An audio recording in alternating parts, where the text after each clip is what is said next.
देखो रिकॉर्डिंग का मैसेज किया और स्क्रीन शेयर है। Yes ma'am. अच्छा ठीक है।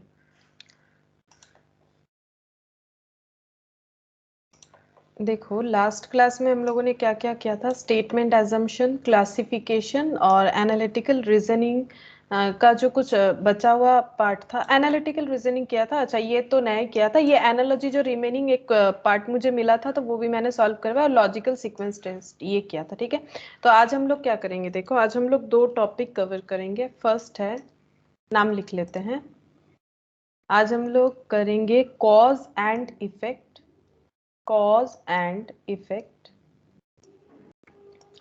और दूसरा करेंगे कैलेंडर। ठीक है, तो कैलेंडर इंपॉर्टेंट है, यहाँ से क्वेश्चन आता ही आता है। ठीक है, मैक्सिमम केसेस में देखा गया है कि जब से सी से चालू हुआ है आता है इससे क्वेश्चन। ठीक है, और कॉज एंड इफेक्ट इससे भी आता है। बहुत सारे टॉपिक है, देख ही रहे हो तुम लोग। ठीक है, लेकिन इंपॉर्टेंट टॉपिक में जैसे कैलेंडर होता है, क्लॉक होता है, और वो जो नंबर सीरीज वगैरह वो होता है, वो सब होता है। ठीक है, तो कैलेंडर इंपॉर्टेंट है, इतना बोल सकते हैं। ठीक है, बाकी सभी हमें करना है, कहाँ से क्वेश्चन आए ये तो किसी को नहीं पता। हो सकता है अभी तक जो इंपॉर्टेंट था वो आगे ना रहे, प्रोफेशनल कोर्सेज में ऐसा हो सकता है। बाकी हमारा जितना भी टॉपिक है कवर तो करना पड़ेगा। तो कॉज एंड इफेक्ट ये पहले करेंगे। ठीक है, कैलेंडर एकदम आराम से हमें समझना पड़ेगा। तो सबसे पहले कॉज एंड इफेक्ट कर लेते हैं, जो कि आसान सा है। ठीक है, कॉज एंड इफेक्ट में क्या होगा, हम लोगों को क्या दिया हुआ रहेगा, दो स्टेटमेंट दिया हुआ रहेगा। ये देखो दो स्टेटमेंट दिख रहा होगा, दो स्टेटमेंट दिया हुआ रहेगा, उसके रिगार्डिंग हमें आंसर्स जो है वो देने पड़ेंगे। कि ये दो स्टेटमेंट में बताना क्या है, बस इतना बताना है कि ये स्टेटमेंट में, ये दोनों स्टेटमेंट कौन सा कॉज है, कौन सा उसका इफेक्ट है। ये दोनों स्टेटमेंट में कौन सा कॉज है, कौन सा इफेक्ट है। या फिर ऐसा भी हो सकता है कि मतलब दोनों अलग किसी इंसिडेंट का इफेक्ट है। ठीक है, ये भी हो सकता है। और ऐसा भी हो सकता है कि जो स्टेटमेंट वन है वो कॉज है, स्टेटमेंट टू जो है वो इफेक्ट है। या फिर ऐसा हो सकता है स्टेटमेंट टू कॉज है, स्टेटमेंट वन इफेक्ट है। या फिर दोनों ही जो है किसी इंडिपेंडेंट रीजन, मतलब कोई एक पर्टिकुलर इवेंट का दो अलग अलग जो है इफेक्ट दिख रहा है। ये देखो यहाँ पर ऑप्शन देखने से समझेंगे हम लोग, कैसा ऑप्शन दिया हुआ रहेगा। पहले देखो कैसे ऑप्शन देखने से समझ में आएगा। जैसे दिया हुआ है देखो, इसमें ये क्वेश्चन बाद में पढ़ेंगे, क्या कैसे दिया हुआ रहेगा। Statement one is reason, statement one reason है, कारण है, और स्टेटमेंट टू उसका मतलब इफेक्ट है। रेस्पॉन्स का मतलब इफेक्ट। ठीक है, कॉज एंड इफेक्ट भी बोला जाता है, इफेक्ट है। या फिर स्टेटमेंट टू जो है वो कारण है, स्टेटमेंट वन जो है वो इफेक्ट है। वो हम लोग को पढ़ के समझना पड़ेगा। बोथ दोनों का दोनों ही स्टेटमेंट जो है वो नॉट डिपेंडेंट रीजन, मतलब एक दूसरे पे डिपेंड नहीं करते हैं, मतलब कोई एक दूसरे का कॉज या इफेक्ट नहीं है। अगर ऐसा है आंसर तो ऑप्शन सी देना है। फिर option D, both the statement one and two are the response of not dependent reason. ठीक है, तो वन एंड टू दोनों ही जो है वो दोनों ही क्या है, इफेक्ट है। ठीक है, ऑफ नॉट डिपेंडेंट रीजन, लेकिन एक ही इंसिडेंट का इफेक्ट नहीं है। ठीक है, और यहाँ पर both one and two are response, मतलब दोनों ही क्या है, इफेक्ट है ऑफ सब कॉमन रीजन। ठीक है, ये कॉमन रीजन मतलब एक रीजन का दो इफेक्ट है, क्या ऐसा है। इस तरह से हमें ऑप्शन दिया हुआ रहेगा और हमें पढ़ के समझ के उसका आंसर जो है वो देना पड़ेगा। ठीक है, देखो यहाँ पर क्या लिखा है, in this type of reasoning each question contains two statement, दो स्टेटमेंट मिलेगा हमेशा हमें, and the students have to find out the relationship between the two statement, दोनों स्टेटमेंट के अंदर हमें रिलेशनशिप ढूंढना पड़ेगा। Here the student have to test whether the statements are related to each other और नॉट। पहले हमें ये समझना पड़ेगा क्या ये एक दूसरे को रिलेट करते हैं या फिर दोनों अलग अलग बात कर रहा है, वो पहले देखना पड़ेगा। Read them and choose the best option. ठीक है, बेस्ट ऑप्शन हमें चूज करना पड़ेगा, जो सबसे सही आंसर बताएगा। तो हमें ये पढ़ना है, पढ़ के बेस्ट ऑप्शन चूज करना है, that describe the relationship between them, और ये दोनों के अंदर रिलेशनशिप बताएगा। दिस टाइप ऑफ प्रॉब्लम्स जज the reasoning and analytical power of the student. ये कुछ नहीं, ये हमारा एनालिटिकल पावर कितना है स्टूडेंट का वो पता करने के लिए ऐसे क्वेश्चन बनते हैं। Therefore candidates are advise to read the statement very well to arrive at a particular conclusion. तो बहुत अच्छे तरीके से स्टेटमेंट पढ़ना है, तभी हम लोग जो है एकदम बेस्ट आंसर, मतलब जो एकदम सही आंसर होगा वो दे पाएंगे। नहीं तो लगेगा कि ऑप्शन ए भी हो सकता है, ऑप्शन बी भी हो सकता है, ठीक है, ऐसा हमें लग सकता है, लेकिन हाँ सारा आंसर तो नहीं होगा, इसमें से कोई एक आंसर होगा, ठीक है, तो हमें उस तरह से समझ के आंसर देना पड़ेगा। तो कौन सा कॉज है, मेनली कॉज इफेक्ट पे ही होता है, ठीक है। अब ये कॉज इफेक्ट जो है ये दोनों स्टेटमेंट के साथ भी जुड़ा हुआ हो सकता है, एक कॉज है एक इफेक्ट है, या फिर ऐसा हो सकता है ये दोनों अलग अलग किसी इंसिडेंट के इफेक्ट है। तो देखो क्या दिया हुआ है, पहला question, everybody should work hard, सभी को मेहनत से काम करना चाहिए।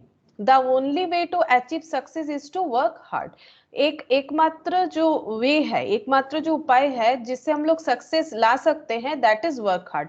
पहले ये सोचो, क्या ये एक दूसरे से रिलेटेड क्वेश्चन है, मतलब क्या ये दो स्टेटमेंट एक दूसरे को रिलेट करता है, जो पहले बोला था यहाँ पर देखो, whether statement are related to each other और नॉट, क्या ये दो स्टेटमेंट एक दूसरे से रिलेटेड है या बिल्कुल अलग बात कर रहा है, ये अलग बात हो रहा है ये अलग बात हो रही है, या फिर रिलेटेड बात हो रहा है, दोनों लाइन में रिलेटेड बात है, ये बताओ क्या लग रहा है, रिलेटेड मैम बात है कि? हाँ बोलो। मैम रिलेटेड है दोनों एक दूसरे से। करेक्ट, रिलेटेड है, ठीक है। तो पहला स्टेप हम लोगों ने पार कर लिया। पहला स्टेप क्या है, ऐसे क्वेश्चन करने के लिए हमें स्टेप 1 चेक करना पड़ेगा कि रिलेटेड है कि नहीं है, फिर किस तरह से रिलेटेड है, ठीक है, वो चेक करना चाहिए। तो अगर चाहे तो हम लोग इसको इस तरह से लिख सकते हैं, ये देखो यहाँ पर कॉज एंड इफेक्ट के लिए हमें क्या करना पड़ेगा, सबसे पहले यहाँ पर हेडिंग करते हैं, कैसे इस क्वेश्चन को आइडेंटिफाई करना है, कॉज एंड इफेक्ट का आंसर कैसे देना है हमें। तो स्टेप 1 यही हम लोग यूज करेंगे, सारे क्वेश्चन में हो जाएगा। Step 1, both the statement are related to each other और not, both statements are related, गलत लिख दिया, रिलेटेड टू ईच अदर और नॉट। स्टेप 2,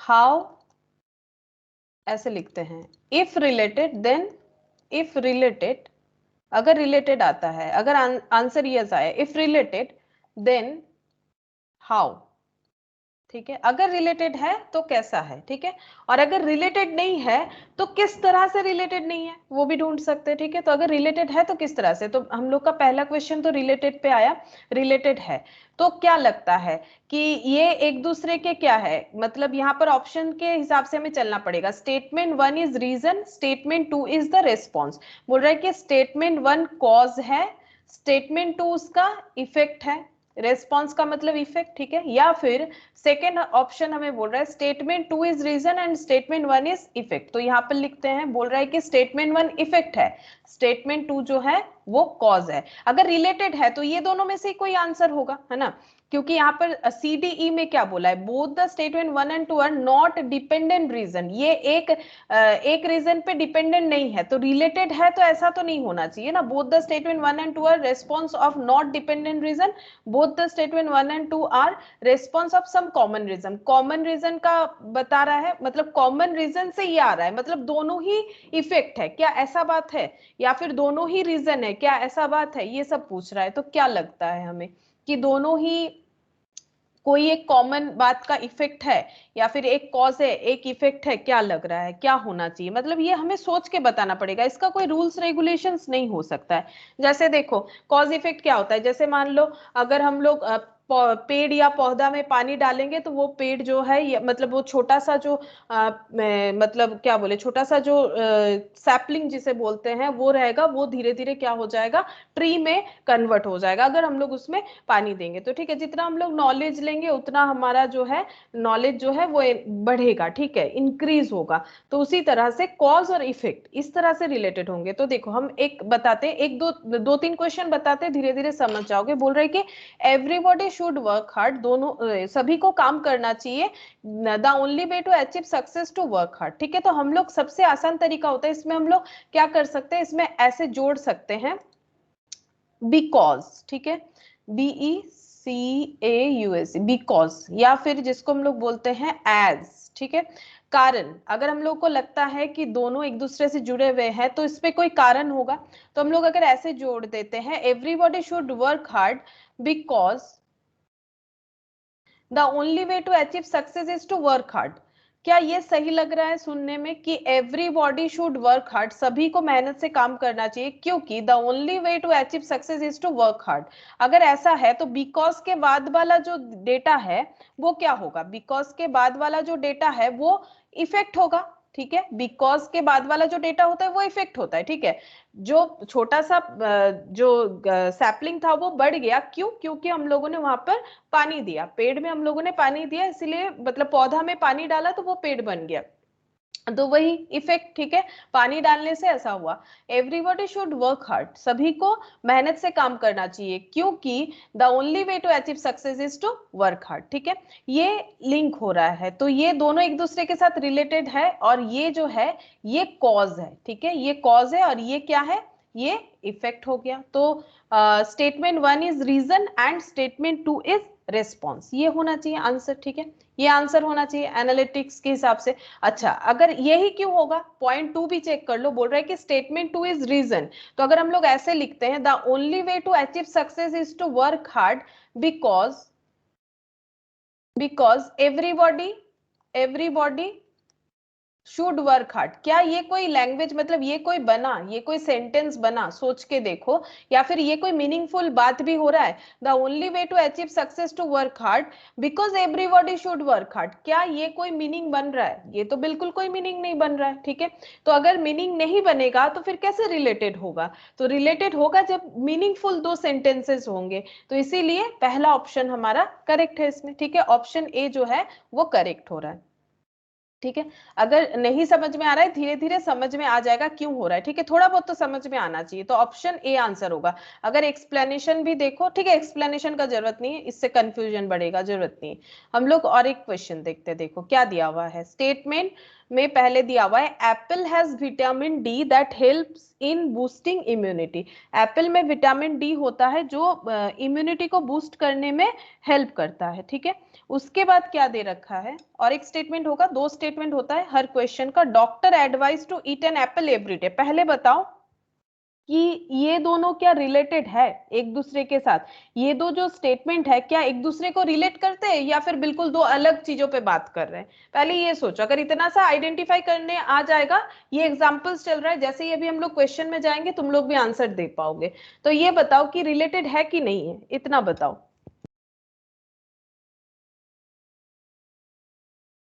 बोलो। सेकेंड वाला स्टेटमेंट भी एप्पल का बात बोल रहा है, डॉक्टर ने एडवाइस किया कि रोज एप्पल खाओ, और ऊपर दिया हुआ था एप्पल में विटामिन डी होता है जो इम्यूनिटी को बूस्ट करता है। तो क्या दोनों रिलेटेड बात है? यस बोलो। मैम।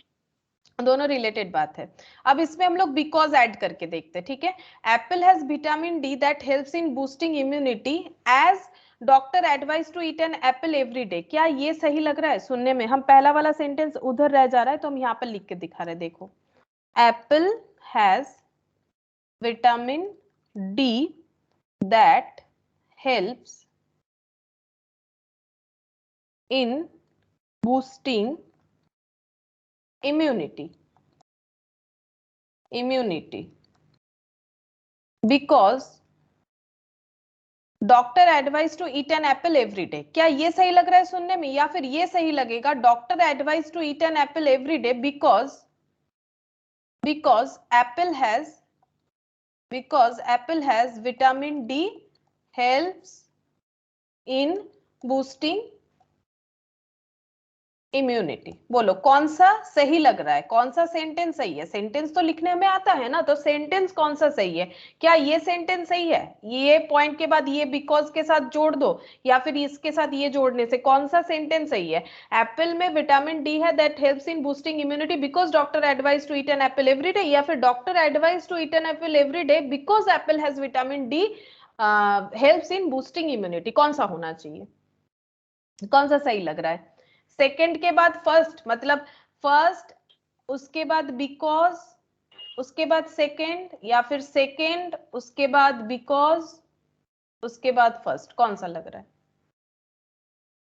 मैम सेकेंड बिकॉज फिर फर्स्ट। करेक्ट, सेकंड बिकॉज फिर फर्स्ट। तो ये बिकॉज के बाद जो आता है वो क्या है? वो रीजन है कि वो इफेक्ट है? बिकॉज के बाद जो आएगा वो क्या हो जाएगा बताओ? बिकॉज के बाद जो आ जाएगा वो हमारा क्या हो जाएगा? बिकॉज के बाद क्या आता है? इफेक्ट, ठीक है। और बिकॉज के आगे क्या आ जाएगा? रीजन। यानी statement 2 is reason and statement 1 is effect, ये हमारा आंसर होना चाहिए। तो उस हिसाब से कौन सा होगा? ए में क्या दिया हुआ? Statement 1 is reason, statement 2 is response. तो स्टेटमेंट 1 रीजन नहीं, हमारा ये नहीं था, इसका ऑपोजिट था। तो स्टेटमेंट 2 इज रीजन, हाँ statement 2 is reason and statement 1 is response, तो ये हो जाएगा ऑप्शन बी, ठीक है। तो धीरे धीरे इस पे थोड़ा प्रैक्टिस लगेगा तो आंसर हो जाएगा।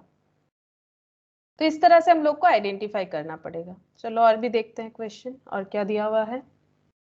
ऑप्शन बी आंसर होगा इसका। अच्छा, अब देखो यहाँ पर क्या बोला है।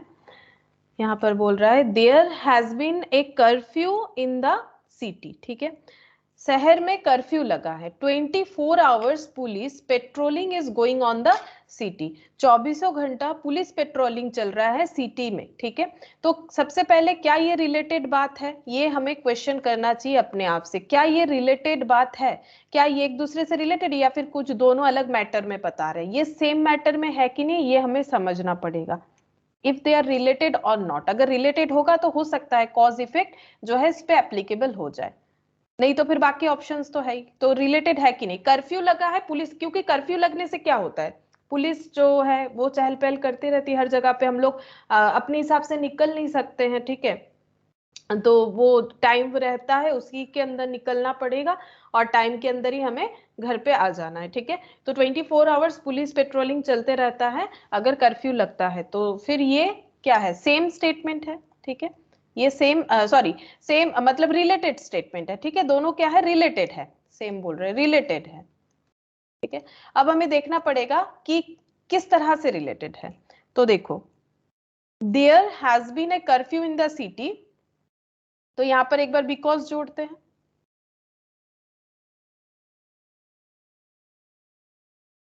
Because 24 hours police patrolling is going on in the city. क्या ये सही लग रहा है सुनने में? There has been a curfew in the city because 24 hours police patrolling is going on in the city. नहीं, कर्फ्यू लगा है बिकॉज क्योंकि 24 hours police patrolling is going on in the city. ये तो कुछ बात जमा नहीं, ऐसा तो कुछ हो नहीं सकता है ना कि कर्फ्यू लगा है क्योंकि पुलिस 24 आवर्स पेट्रोलिंग कर रही है, नहीं ये नहीं चलेगा। अच्छा दूसरा देखते हैं, 24 hours police patrolling is going on in the city because there has been a curfew in the city, ठीक है। तो बिकॉज देयर 24 आवर्स पुलिस जो है वो पेट्रोलिंग कर रही है सिटी में क्योंकि कर्फ्यू लगा है, ठीक है। अब ये जो है ये यहाँ पर देखो हमारा कौन सा ऑप्शन हो सकता है, यहाँ पर और भी कुछ ऑप्शंस हमें देख लेने चाहिए। तो पहला वाला तो नहीं होगा कि statement 1 is reason, statement 2 effect, कि there has been a curfew in the city, city में कर्फ्यू लगा है क्योंकि पुलिस चारों तरफ पेट्रोलिंग कर रही है, ये तो नहीं जमा। तो ये ऑप्शन ए तो होगा नहीं। ऑप्शन बी जो है statement 2 is the reason and statement 1 is response. तो स्टेटमेंट 2 जो है वो रीजन है, ये रीजन है। 24 आवर्स पुलिस पेट्रोलिंग कर रही है, इसी वजह से कर्फ्यू लगा है, ये भी तो नहीं हुआ, ठीक है। ये भी तो नहीं हो रहा है ना। ऑप्शन ए देखो, ऑप्शन ए क्या था? स्टेटमेंट 1 इज रीजन, कि बोल रहा है कि कर्फ्यू लगा है, पुलिस पेट्रोलिंग कर रही है, इस वजह से पुलिस पेट्रोलिंग कर रही है। ये अगर थोड़ा बहुत हमें सही भी लगे कि कर्फ्यू लगा है, there has been a curfew, लेकिन इसको देखो हम लोग अगर जब यहाँ पर बिकॉज से जोड़ते हैं तो ये सुनने में बिल्कुल ठीक नहीं लग रहा है, ठीक है। There has been a curfew in the city because 24 hours police patrolling is going on in the city, इस हिसाब से अगर हम लोग चले, जो कि बिल्कुल सेंटेंस नहीं बन रहा है, तो इसको कॉज बताया जा रहा है और इसको इफेक्ट बताया जा रहा है, यानी 1 जो है वो कॉज है, 2 जो है वो इफेक्ट है। तो ये तो नहीं होगा, पढ़ के देख लो, नहीं हो रहा है, ठीक है। स्टेटमेंट बी जो है वो भी नहीं हो रहा है। देखो स्टेटमेंट 2 इज रीजन, ठीक है, बोल रहा है कि 24 आवर्स पुलिस पेट्रोलिंग चल रहा है सिटी में क्योंकि कर्फ्यू लगा है, ठीक है, क्योंकि कर्फ्यू लगा है। 24 hours police patrolling is going on in the city because there has been a curfew in the city. लेकिन एक चीज सोचो, क्या कर्फ्यू लगा है बोल के ही पुलिस घूम रही है, ये इस तरह से रिलेट होना चाहिए, या फिर हमें कुछ और देखना चाहिए? जैसे ऑप्शन भी थोड़ा थोड़ा लग रहा है कि हो सकता है कि 24 hours police patrolling is going on in the city, क्योंकि मतलब रीजन क्या है, 24 घंटे पुलिस घूम रही है शहर में, ठीक है, और उससे क्या हो रहा है, उससे कर्फ्यू लगा है, ये भी लेकिन सही बात नहीं है, ठीक है। इसका मतलब क्या है, ये दोनों किसी एक इंसिडेंट का दो इफेक्ट है, क्या ये दोनों इफेक्ट नहीं लग रहा है? एक बार सोच के देखो, अगर हम लोग इसको इंग्लिश हिंदी दोनों तरीके से देखो, अगर हम लोग इंग्लिश में इसे जोड़ेंगे कि there has been a curfew in the city because 24 hours police patrolling is going on in the city, ये तो बिल्कुल नहीं चल रहेगा। देखो कि कर्फ्यू लगा है क्योंकि पुलिस घूम रही है, ये तो मतलब कैसे भी लिखो, मतलब हिंदी में से लिख लो, मतलब हिंदी में समझ लो, इंग्लिश में बिकॉज से जोड़ के देख लो, कहीं पर भी ये एकदम नहीं बन रहा है, ठीक है। ऑप्शन ए तो बिल्कुल नहीं हो रहा है, लेकिन ऑप्शन बी को जब हम लोग लिखेंगे तब देखो, मतलब बिकॉज से जोड़ सकते हैं लेकिन मीनिंग नहीं बन रहा है, क्यों? 24 hours police patrolling is going on in the city, 24 घंटे पुलिस घूम रहा है सिटी में, 24 घंटे पुलिस घूम रहा है सिटी में। एक सेकेंड, हाँ, 24 घंटे पुलिस घूम रहा है सिटी में क्योंकि कर्फ्यू लगा है, ठीक है। There has been a curfew in the city, इसको अगर थोड़ा सा सोचे कि लग रहा है हाँ कि 24 घंटे पुलिस इसीलिए घूम रहा है क्योंकि कर्फ्यू लगा हुआ है, ठीक है। तो स्टेटमेंट ए तो नहीं हुआ, स्टेटमेंट बी जो है वो क्या बोल रहा है, स्टेटमेंट टू इज रीजन, ये जो है ये रीजन है, पुलिस घूम रहा है, ठीक है।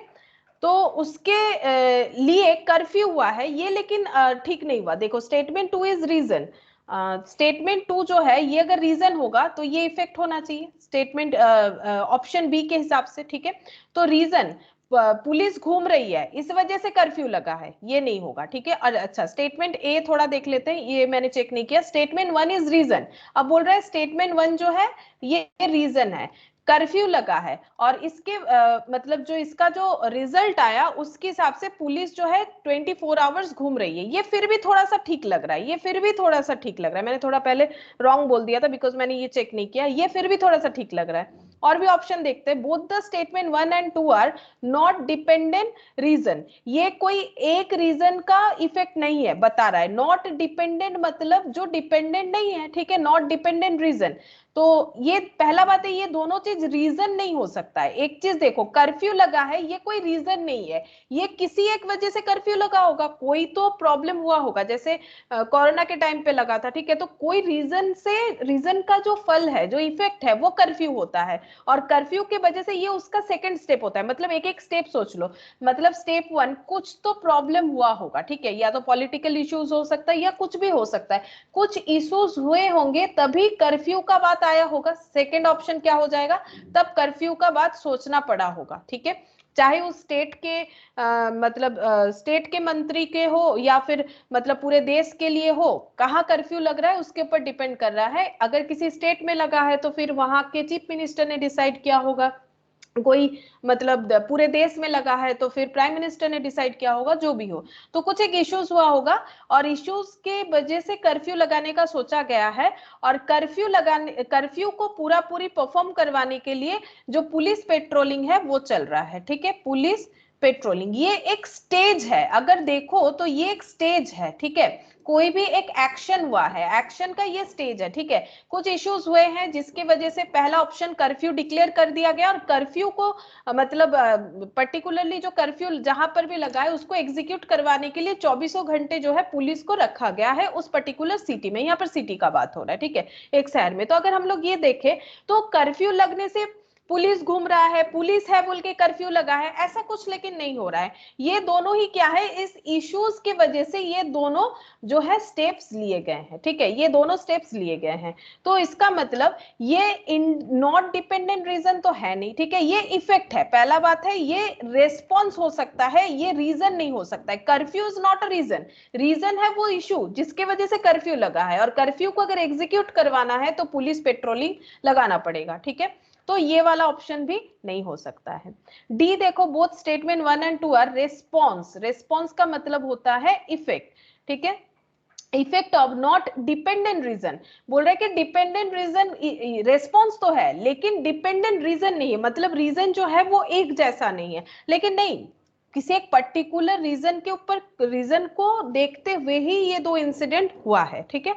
इसके बाद क्या बोला है, both the statement one and two are response, ठीक है, दोनों ही क्या है, दोनों ही इफेक्ट है। रेस्पॉन्स का मतलब इफेक्ट है ऑफ सम कॉमन रीजन, कोई एक वजह से ये इंसिडेंट हुआ है, तो ये कोई एक इशू हुआ था, उसके वजह से ये चीज हुआ है, ठीक है। तो यहाँ पर ये देखो, ये टाइप 2 था। Here we will discuss about those case in which both the statement will be the response of some common reason, let analyse with example, ठीक है। तो एक एग्जाम्पल था और भी हमें मिक्स्ड अप क्वेश्चन मिल जाएगा, तो इस तरह से हमें चेक करना पड़ेगा कि क्या हो रहा है, ठीक है। तो इसका कोई रूल्स रेगुलेशंस तो नहीं है, पढ़ के ही समझना पड़ेगा। तो फिर से एक बार बता देते हैं। देखो यहाँ पर बोला है कि कर्फ्यू लगा है और पुलिस घूम रही है, ठीक है। पुलिस घूम रही है, कर्फ्यू लगा है, उसका जो रिजल्ट है वो पुलिस घूम रही है, ऐसा बात नहीं। कर्फ्यू लगना और पुलिस घूमना दोनों ही कोई एक पर्टिकुलर इंसिडेंट को बेस करके हुआ है, ठीक है। इसीलिए ऑप्शन ई हमारा सही आंसर होगा। मोस्ट जो राइट आंसर है वो हमें देना है, ठीक है।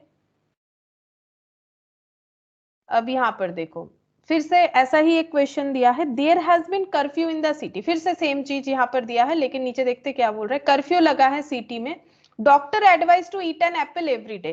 पहले बताओ क्या ये दोनों एक दूसरे से रिलेटेड है? डॉक्टर ने एडवाइस किया है कि एप्पल खाओ एवरी डे, और वहां पर बोल रहे कर्फ्यू लगा है सिटी में। तो एक अलग सा क्वेश्चन मिला अभी तक में जितना क्वेश्चन था। क्या ये एक ही मतलब एक दूसरे से रिलेटेड स्टेटमेंट है या बिल्कुल अलग अलग दो स्टेटमेंट है? मतलब कोई दो अलग मुद्दे पे बात हो रहा है ये? मैम अलग स्टेटमेंट है। अलग स्टेटमेंट है ना। डॉक्टर जो जिस रेस्पेक्ट में बोल रहे हैं वो कोई अलग बात होगा, और कर्फ्यू जो लगा है वो कोई अलग बात होगा। तो कर्फ्यू लगना क्या कोई कारण है या कारण का इफेक्ट है, ये सोचो। अभी अभी हम लोगों ने डिस्कस किया कर्फ्यू। कर्फ्यू चीज क्या है वो हमें समझना पड़ेगा, तभी तो एनालिटिकल पावर यहाँ ढूंढना है ना स्टूडेंट का, कि कर्फ्यू क्या है। कर्फ्यू क्या कोई रीजन है या फिर किसी रीजन का इफेक्ट है, फल है? कर्फ्यू क्यों लगता है? कर्फ्यू कोई रीजन है या फिर कोई रीजन का इफेक्ट है? बताओ क्या लगता है? मैम इफेक्ट है। इफेक्ट है, कर्फ्यू इज इफेक्ट, ठीक है। तो कर्फ्यू इफेक्ट है, ये हमें क्लियर हो गया। अच्छा, अब बोल रहा है कि doctor advise to eat an apple every day, ठीक है। डॉक्टर बोल रहा है रोज एप्पल खाओ, तो ये एप्पल खाना ये क्या हो सकता है? या ये वाला क्या कोई इफेक्ट है या फिर ये कोई मतलब रीजन है? एप्पल खाना कोई रीजन है या फिर एप्पल खाना किसी मतलब कोई एक क्या बोले, मतलब ये इफेक्ट है या रीजन है, ये समझना पड़ेगा। फिर से एक बार बता रहे, doctor advise to eat an apple every day, ये वाला पढ़ के हमें क्या लग रहा है कि एप्पल खाने के लिए जो बोला जा रहा है क्या ये कोई इफेक्ट है या फिर ये कोई रीजन है? ये सोचो कि एप्पल खाने के लिए एडवाइस कर रहे हैं, तो इससे क्या मिलेगा? ये कोई इफेक्ट है? एप्पल खाना, एप्पल खाने से कुछ एक होगा, तो ये इफेक्ट है कि रीजन है? सोचो, थोड़ा सा सोचो क्या लगता है। या फिर हम लोग थोड़ा ऑप्शन से भी गो थ्रू कर सकते हैं। देखो थोड़ा कंफ्यूजन हो रहा है, तो statement 1 is reason and statement 2 is response, ये ऑप्शन ए और ऑप्शन बी होगा नहीं। क्यों नहीं होगा? क्योंकि ये दो स्टेटमेंट जो है एक दूसरे से रिलेटेड नहीं है, ठीक है। पहला वाला कर्फ्यू के लिए बताया गया था, ये एप्पल खाने के लिए बताया जा रहा है, ठीक है। तो क्योंकि एक दूसरे से रिलेटेड नहीं है, तो ऑप्शन ए ऑप्शन बी तो ऐसे ही कट हो जाएगा, ठीक है। क्योंकि statement 1 is the reason and statement 2 is the response, मतलब एक स्टेटमेंट रीजन है, दूसरा उसका रेस्पॉन्स है, या फिर पहला दूसरा वाला रीजन है तो पहला वाला उसका रेस्पॉन्स है। ये दोनों में से तो कुछ भी नहीं होगा, ठीक है। तो option A option B cut हो गया। नेक्स्ट देखो, both the statement 1 and 2 are on the are the not dependent reason. तो अभी हम लोगों ने देखा कि कर्फ्यू क्या था? कर्फ्यू इफेक्ट था, ठीक है। कर्फ्यू किसी एक इंसिडेंट का इफेक्ट था, लेकिन यहां पर क्या बोल रहा है, दोनों स्टेटमेंट ये जो है ये रीजन है, ठीक है। बोल रहा है कि कोई नॉन डिपेंडेंट इवेंट का रीजन है। तो पहला बात है, एक तो इफेक्ट हमें पता चल रहा है, इसमें हमें थोड़ा कंफ्यूजन हो रहा है कि क्या आंसर दे, नहीं समझ में आ रहा है। तो हम लोग अपना थोड़ा दूसरा तरह से इसको एनालिसिस करने का कोशिश करेंगे। तो क्योंकि पहला वाला इफेक्ट है तो मेरा ऑप्शन सी भी गया, क्योंकि यहां पर बोला जा रहा है कि दोनों स्टेटमेंट जो है वो रीजन है, तो ये ऑप्शन सी भी गया। यहाँ भी हमें जो कंफ्यूजन था वो क्लियर हो गया। बचा ऑप्शन डी और ई, ये दोनों पढ़ के क्या हम लोग बता सकते हैं कौन सा आंसर होगा? तो ये देखो इफेक्ट है, ठीक है। तो इसका मतलब both the statement 1 and 2 are response, both the statement 1 and 2 are response. ये दोनों जो स्टेटमेंट है इसमें हमें दिख रहा है कि पहला लाइन लिखा हुआ है यहां तक का एक जैसा कि दोनों ही रेस्पॉन्स है, यानी दोनों ही इफेक्ट है, ठीक है। तो अगर हम यहाँ पर इसको इफेक्ट लिख ही लेते हैं एक बार, समझ में आए या ना समझ में आए, मेरे कहने का मतलब है ये पढ़ के हमें समझ में आए या ना समझ में आए, हम लोग आंसर देख के इसका रीजन एनालिसिस कर सकते हैं, ठीक है। तो कैसे देखेंगे, देखो अगर कुछ भी डिफिकल्टीज आए तो हम लोग ऑप्शन से भी देख सकते हैं। तो क्योंकि ये इफेक्ट है और दोनों अलग अलग स्टेटमेंट है, ऑप्शन ए ऑप्शन बी तो होने वाला नहीं, ऑप्शन सी नहीं होगा क्योंकि यहाँ पर बोला है both the statement are reason, जबकि एक स्टेटमेंट जो है इफेक्ट वो हमें पता चल गया है। तो या तो ऑप्शन डी होगा या तो ऑप्शन ई होगा। डी में लिखा हुआ है कि दोनों स्टेटमेंट रेस्पॉन्स है, ई में भी लिखा हुआ है दोनों स्टेटमेंट रेस्पॉन्स है, तो इसका मतलब ये भी इफेक्ट है, ठीक है। अब यहां पर बोला है not dependent reason some common reason, क्या ये कॉमन रीजन का इफेक्ट है या फिर कुछ अनकॉमन रीजन का इफेक्ट है जिसको नॉट डिपेंडेंट बोला जा रहा है। अनकॉमन मतलब कॉमन नहीं है, मतलब एक दूसरे से डिपेंडेंट नहीं है, मतलब एक दूसरे से रिलेटेड नहीं है। तो कौन सा ऑप्शन होना चाहिए बताओ, डी या ई, यही तो कंफ्यूजन बचा। तो क्या ये कॉमन रीजन का इफेक्ट है या फिर अनकॉमन रीजन का इफेक्ट है जिसको यहाँ पर नॉट डिपेंडेंट बोला जा रहा है। तो इस तरह से भी हम लोग अपना आंसर दे सकते हैं। तो बोलो कौन सा होगा, डी होगा कि ई होगा। ए बी सी तो नहीं होगा, आई होप ये समझ में आया क्यों नहीं होगा। तो डी या ई क्या होगा, क्या ये दोनों कॉमन बात था, मतलब कॉमन इफेक्ट कॉमन रीजन था क्या। सोचो अब स्टार्टिंग में तो हम लोगों ने बोला कि दो अलग अलग स्टेटमेंट है, तो ये कॉमन तो है नहीं। डॉक्टर का एडवाइस करना किसी को एप्पल खाने के लिए और कर्फ्यू लगना, ये दोनों कॉमन रीजन का इफेक्ट हो ही नहीं सकता है। तो कौन सा ऑप्शन होगा बताओ। Answer D. आंसर डी होगा, करेक्ट आंसर डी होगा। हमेशा हमें पढ़ के समझ में आ ही जाए ऐसा जरूरी तो नहीं है, ठीक है। तो हम लोग इस तरह से भी सोच सकते हैं। तो ऑप्शन डी होगा। ई क्यों होगा, क्योंकि कॉमन रीजन है ही नहीं, ऐसा कोई रीजन हो ही नहीं सकता है जिसके वजह से कर्फ्यू लगा और जिसके वजह से डॉक्टर ने एप्पल खाने के लिए बोला, ऐसा कोई रीजन नहीं हो सकता है, ठीक है। तो ये जो है ये भी एक इफेक्ट है किसी एक इंसिडेंट, क्यों, क्योंकि किसी को कुछ प्रॉब्लम हुआ होगा, ठीक है। तो उसको बोला गया है, डॉक्टर ने एडवाइस किया कि आपका जो इश्यूज है उसको आप कैसे ठीक कर सकते हैं। मेडिसिन तो मिलेगा ही, आप डेली एक एप्पल खाया कीजिए, इससे आपको बेनिफिट मिलेगा। तो एडवाइस किया है ना, एडवाइस क्यों किया है, कुछ एग्जामिन करके एडवाइस किया होगा कि ये चीज हमें मतलब एडवाइस करते हैं पेशेंट को कि आप ये चीज खाइए, ठीक है। जैसे मेडिसिन के लिए एडवाइस करते वैसे ही तो ये एडवाइस क्यों कर रहे हैं, कुछ देखा होगा, कुछ एग्जामिन किया होगा, उसके हिसाब से पेशेंट को एडवाइस किया है कि एप्पल एवरीडे खाओ। अब समझ में आया होगा क्यों ये इफेक्ट है, ठीक है। अच्छा नेक्स्ट देखते हैं। अच्छा यहाँ पर जितने भी एग्जाम्पल्स थे ये हम लोगों ने कर लिए, अब हम लोग डायरेक्ट चलते हैं अपने क्वेश्चन में, ठीक है। ये सब जो है ये कुछ ऐसे ही बताया है कितने टाइप ऑफ कॉज होते हैं, ये सब हमें जरूरी नहीं, ठीक है। ये सब पढ़ के हम लोग फालतू का कंफ्यूजन होगा। हम लोग सिंपल अपना क्वेश्चन देख के और कभी जरूरत हो तो आंसर के हिसाब से अपना सोल्यूशन आराम से बता सकते हैं। इसमें हमें टाइप्स वगैरह पता करने का कोई भी जरूरत नहीं है। ये देखो पहला यहाँ पर ये सब मिक्स्ड अप रहेगा, ठीक है। तो ये देखो ऑप्शन ए वही दिया हुआ है, statement 1 cause, statement 2 effect, statement 2 cause, statement 1 effect, if both the statement 1 and 2 are independent cause, if both the statement 1 and 2 are effect of independent cause, if both the statement 1 and 2 are effect of some common cause, ठीक है। ये same option दिया हुआ है, ठीक है। वहां लिखा हुआ था रीजन एंड रेस्पॉन्स, इसके जगह लिखा हुआ था रीजन, इसके जगह लिखा हुआ था रेस्पॉन्स, उसके बदले लैंग्वेज यूज किया है कॉज एंड इफेक्ट, ठीक है। बस इतना सा फर्क है, पता ही है सबको ये वाला इंग्लिश टर्म, ऐसा कोई प्रॉब्लम नहीं होगा। तो एग्जाम्पल 1, यहाँ भी एक एग्जाम्पल है, देखो the local traders association urged all its members to close down their shop for a day to protest against the government's new tax policy. बोल रहा है कि लोकल जितने भी बिजनेसमैन थे, ट्रेडर एसोसिएशन जो था, उन्होंने अर्ज किया है ऑल मेंबर्स को, ठीक है, जो भी बिजनेस करते वहां पर सभी मेंबर्स को रिक्वेस्ट किया है कि मतलब शॉप जो है वो एक दिन के लिए बंद रखना है, प्रोटेस्ट जाहिर करने के लिए गवर्नमेंट का नया टैक्स पॉलिसी के अगेंस्ट में, ठीक है। Many shopkeeper decide to close down their shop for the day and give a day off to their employees. तो बहुत से शॉपकीपर ने बोला हाँ हम लोग अपना दुकान बंद रखेंगे, और उन्होंने अपने शॉप में जो भी स्टाफ वगैरह एम्प्लॉय वगैरह काम करते थे उनको भी एक दिन करके छुट्टी दे दिया, मतलब जिस दिन दुकान बंद रखना है उस दिन का छुट्टी दे दिया है, ठीक है। तो कौन सा आंसर होगा ये हमें बताना है। तो सबसे पहले क्या ये तो रिलेटेड है बात या फिर रिलेटेड नहीं है, ये सोचो।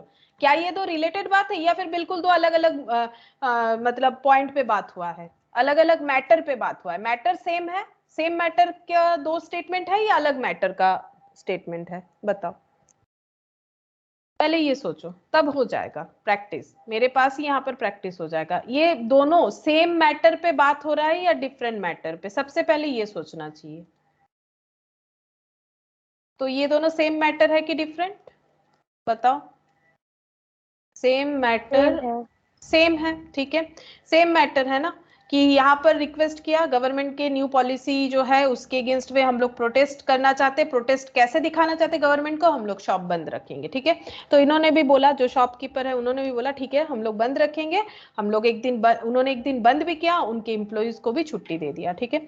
अगर ये दोनों एक मतलब एक दूसरे से जुड़े हुए हैं तो हो सकता है कि एक कॉज है एक इफेक्ट है, ऐसा हो सकता है। या दोनों ही किसी एक सेम इवेंट का, पहला बात है कि कॉमन चीज तो होगा, ठीक है, इन दोनों में कॉमन चीज है, ठीक है। तो हमेशा ये जो है ये नॉट इंडिपेंडेंट वाला केस तो होगा नहीं, ठीक है। तो देखो यहाँ पर क्या बोला है, लोकल ट्रेडर्स एसोसिएट्स, इन्होंने जो रिक्वेस्ट किया था वो रिक्वेस्ट इन्होंने रखा, ठीक है। अच्छा, अब यहाँ पर बताओ क्या पहला ऑप्शन लागू होगा, if statement 1 is cause and statement 2 is effect, क्या ये पॉसिबल होगा। The local traders association urged all its members to close down their shops for a day to protest against the government's new policy because many shopkeepers decide to close down their shop for the day and gave a day off to their employees। क्या ये सही लग रहा है, क्या ऐसा हो सकता है, बताओ। ये कॉज है नो ये। मैम। हाँ बोलो, ये क्या लग रहा है कि बहुत सारे लोकल ट्रेडर्स जो है उन्होंने लोकल सॉरी जो लोकल ट्रेडर एसोसिएशन है उन्होंने रिक्वेस्ट किया कि हम लोग गवर्नमेंट का जो टैक्स पॉलिसी है उसके अगेंस्ट में प्रोटेस्ट जाहिर करेंगे, ठीक है। और उसका इफेक्ट क्या हुआ, उसका इफेक्ट क्या हुआ, ऐसा जो उन्होंने सोचा उसका इफेक्ट क्या हुआ, ये क्या है, ये कॉज है कि इफेक्ट है, ये सोचना पड़ेगा। ये कॉज है, क्यों, क्योंकि गवर्नमेंट का नया पॉलिसी आया तो इन्होंने उसके अगेंस्ट में प्रोटेस्ट जाहिर करने के लिए क्या किया है, दुकान बंद रखने का, शॉप बंद रखने का एक दिन का सोचा है प्रोटेस्ट दिखाने के लिए, ठीक है। तो ये किसी मतलब ये क्या हो जाएगा, ये कॉज है, ठीक है, ये कॉज है। और उसका इफेक्ट क्या हुआ, उसका इफेक्ट ये होगा कि many shopkeeper decide to close down their shop for the day and give a day off to their employees. ऐसा हो रहा है ना, सही हो रहा है। देखो, the local traders association urged all its members to close down their shop for a day to protest against the government's new tax policy and मतलब because many shopkeeper, या फिर ऐसे बोल सकते हैं एज, ठीक है, या फिर ड्यू टू दैट, ठीक है। तो एक्चुअली बिकॉज जो है इसका मतलब भी जो होता है ड्यू टू का मतलब भी वही होता है, लेकिन हमें कहाँ सही लैंग्वेज यूज करना है, क्योंकि कारण बताने के लिए हम लोग क्या क्या यूज कर सकते हैं, बिकॉज, ठीक है, एज, ठीक है, ड्यू टू ये भी तो यूज कर सकते हैं ना। वो मैंने बिकॉज लिख दिया इसीलिए थोड़ा सा अटपटा सा लग रहा है लैंग्वेज, लेकिन हम लोग चाहे तो ये सब भी यूज करके देख सकते हैं, सो ऑन, ठीक है, इस तरह से। तो ये रीजन के लिए लैंग्वेज यूज होता है, लेकिन हम लोग चाहे तो सेंटेंस पढ़ के भी समझ सकते हैं कि ये रीजन था, ये उसका इफेक्ट हुआ। इफेक्ट के हिसाब से क्या हुआ, बहुत सारे शॉपकीपर ने डिसाइड किया कि वो अपना शॉप बंद रखेंगे एक दिन के लिए और उन्होंने अपने एम्प्लॉइज को छुट्टी भी दिया, ठीक है। तो ये क्या हो जाएगा फिर, इसका मतलब ये हमारा ऑप्शन ए होना चाहिए, ठीक है। Statement 1 is cause and statement 2 is effect, ठीक है। इफेक्ट ये हुआ, ये देखो यहाँ पर एक्सप्लेनेशन भी है। देखो, clearly the association decision to go for a बंद, मतलब जो जिसको बोलते हैं प्रोटेस्ट, बंद मतलब क्लोज डाउन करना मतलब बंद, on a massive scale to protest against the government's new policy would have instated the shopkeeper to keep their shop closed, ठीक है, बंद रखने के लिए बोला गया। Thus I mention the direct cause of the effect is 2, hence the answer is a. तो इस तरह से पढ़ के तो हमें समझ में आने में थोड़ा सा मुश्किल होगा, हम लोग इस तरह से समझ सकते हैं कि कॉज ये है, ठीक है, ये उसका इफेक्ट है। देखो ऑप्शन यहाँ पर अगर हम लोग देखें ई से, अगर हम लोग स्टार्ट करें, बोल रहा है कि both the statement are effect, दोनों लेकिन इफेक्ट नहीं है, ठीक है, दोनों इफेक्ट नहीं है। शॉप बंद हो गया, लोगों ने मान लिया, प्रोटेस्ट कर दिया, this is the effect, but ये कोई इफेक्ट नहीं है, ठीक है, ये कोई इफेक्ट नहीं है। यहाँ पर तो इफेक्ट के साथ साथ कॉज भी बता रहा है ना। लोकल ट्रेडर्स ने क्या किया है, अपना दुकान बंद रखने का सोचा है, लोकल ट्रेडर एसोसिएशन ने बोला है कि हम लोग दुकान बंद रखेंगे क्योंकि हम लोग प्रोटेस्ट जाहिर करना चाहते गवर्नमेंट के न्यू टैक्स पॉलिसी के ऊपर। तो ये कोई इफेक्ट नहीं है। इफेक्ट तो देखने को मिलेगा ना कि अगर वो ऐसा प्रोटेस्ट दिखा रहे हैं तो गवर्नमेंट क्या स्टेप ले रही है, दैट इज द इफेक्ट, ठीक है। गवर्नमेंट क्या कर रही है वो एक इफेक्ट हो सकता है, और ये जो सबसे अर्ज किया है इन्होंने कि बंद रखो, तो वो भी एक इफेक्ट है कि लोग बंद रख रहे हैं कि नहीं वो देखना पड़ेगा, दैट इज इफेक्ट, ठीक है। तो ये दोनों ही इफेक्ट है, ऐसा तो नहीं है, इस वजह से ऑप्शन ई तो नहीं होगा, ठीक है। और इंडिपेंडेंट कॉज वाला बात भी नहीं होगा कि दोनों स्टेटमेंट इफेक्ट, पहला बात तो है नहीं, ठीक है, तो ऑप्शन डी भी नहीं होगा। फिर बोला है कि दोनों स्टेटमेंट जो है वो कॉज है, दोनों स्टेटमेंट कॉज है, ये भी नहीं होगा। हम लोग ऑप्शन से भी देख सकते हैं ये दोनों कॉज नहीं है, ठीक है। यहां पर अगर देखें तो ये दोनों कॉज बिल्कुल नहीं है। ये तो क्लियरली समझ में आ रहा है कि ये इफेक्ट है, बंद रखने के लिए बोला था तो उन्होंने ये इसका जो है आउटपुट हमें मिला, ठीक है। अच्छा अब यहाँ पर देखो ये दोनों, देखो if statement 1 is cause, statement 2 is effect, statement 2 is cause, statement 1 is effect, तो ये इफेक्ट है, ये तो पक्का है। तो अगर 2 इफेक्ट है तो 1 कॉज होगा, ठीक है। तो ये देखो 2 इफेक्ट है तो 1 कॉज होगा, तो ऑप्शन ए हमारा आंसर होगा, ठीक है। हम लोग इस तरह से फिर बैक में जाके भी चेक कर सकते हैं, अगर सिर्फ ये पढ़ के नहीं समझ में आता है तो हम लोग बैक में जाके भी चेक करके देख सकते हैं क्यों आंसर ऐसा हुआ, ठीक है। अच्छा नेक्स्ट देखो ये वाला, यहां पर देखो क्वेश्चन नंबर 1 क्या दिया हुआ है, the prices of vegetables have been increased considerably during the summer. गर्मी के टाइम पे सब्जी का दाम अच्छा खासा बढ़ रहा है। There is a tremendous increase in the temperature, बहुत ज्यादा टेम्परेचर बढ़ चुका है during this summer, thereby damaging crops greatly. और क्या हो रहा है, बहुत सा मतलब क्रॉप्स जो है वो बहुत ज्यादा डैमेज हो रहा है, और डिमांड मार्केट में है बट सप्लाई नहीं है। तो डिमांड सप्लाई चेन अगर टूटेगा तो ऑब्वियसली क्या हो जाएगा, प्राइस जो है वो बढ़ेगा। पहला है क्या ये मतलब ये दोनों चीज एक ही मैटर को लेके बोल रहा है, सेम मैटर और डिफरेंट मैटर, पहले ये सोचो ये सेम मैटर है कि डिफरेंट मैटर है, ये सोचो बताओ, सेम मैटर है कि डिफरेंट मैटर। फिर से हम लोग कोशिश करेंगे जब तक कंप्लीट नहीं हो जाता है हमारा। सेम मैटर है कि डिफरेंट सेम मैटर है? मैटर। सेम मैटर, ठीक है, सेम मैटर है। अच्छा अब कोई भी एक हम लोग चेक करेंगे कि कौन सा कॉज हो सकता है कौन सा इफेक्ट, ये दोनों में से कोई भी एक सोचो कि क्या कॉज है क्या इफेक्ट है। बोल रहा है कि प्राइस बहुत ज्यादा बढ़ गया है वेजिटेबल्स का, यहाँ पर बोल रहा है बहुत ज्यादा गर्मी की वजह से क्रॉप डैमेज हो गया है, और यहाँ पर बोल रहा है प्राइस बढ़ गया है। तो दोनों में क्या दोनों ही कोई एक रीजन का इफेक्ट है, या दोनों ही रीजन है दोनों ही इफेक्ट है, या एक रीजन है एक इफेक्ट है? अगर है तो कौन सा है, कोई भी एक भी आइडेंटिफाई करेंगे तो हम लोग ऑप्शन से चेक करके आंसर दे सकते हैं। तो बताओ कि ये दोनों में से क्या रीजन है क्या इफेक्ट है, क्या दोनों ही रीजन है या दोनों ही इफेक्ट है, या फिर ये रीजन है ये इफेक्ट है, या फिर ये इफेक्ट है ये रीजन है, कुछ तो एक आइडेंटिफाई एटलीस्ट हमें करना पड़ेगा। तो बताओ कि कौन सा आइडेंटिफाई कर सकते हैं, या तो स्टेटमेंट 1 को आइडेंटिफाई कर सकते हैं या स्टेटमेंट 2, कुछ तो एक आइडेंटिफाई कर सकेंगे। तो बोलो क्या लगता है क्या इफेक्ट है और क्या कॉज है?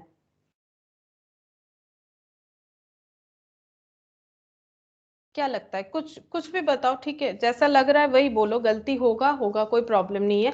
कि एक तो बोल रहा है सब्जी का दाम बढ़ गया है, दूसरा बोल रहा है गर्मी के वजह से क्रॉप डैमेज हुआ है, ठीक है, ये बता रहा है।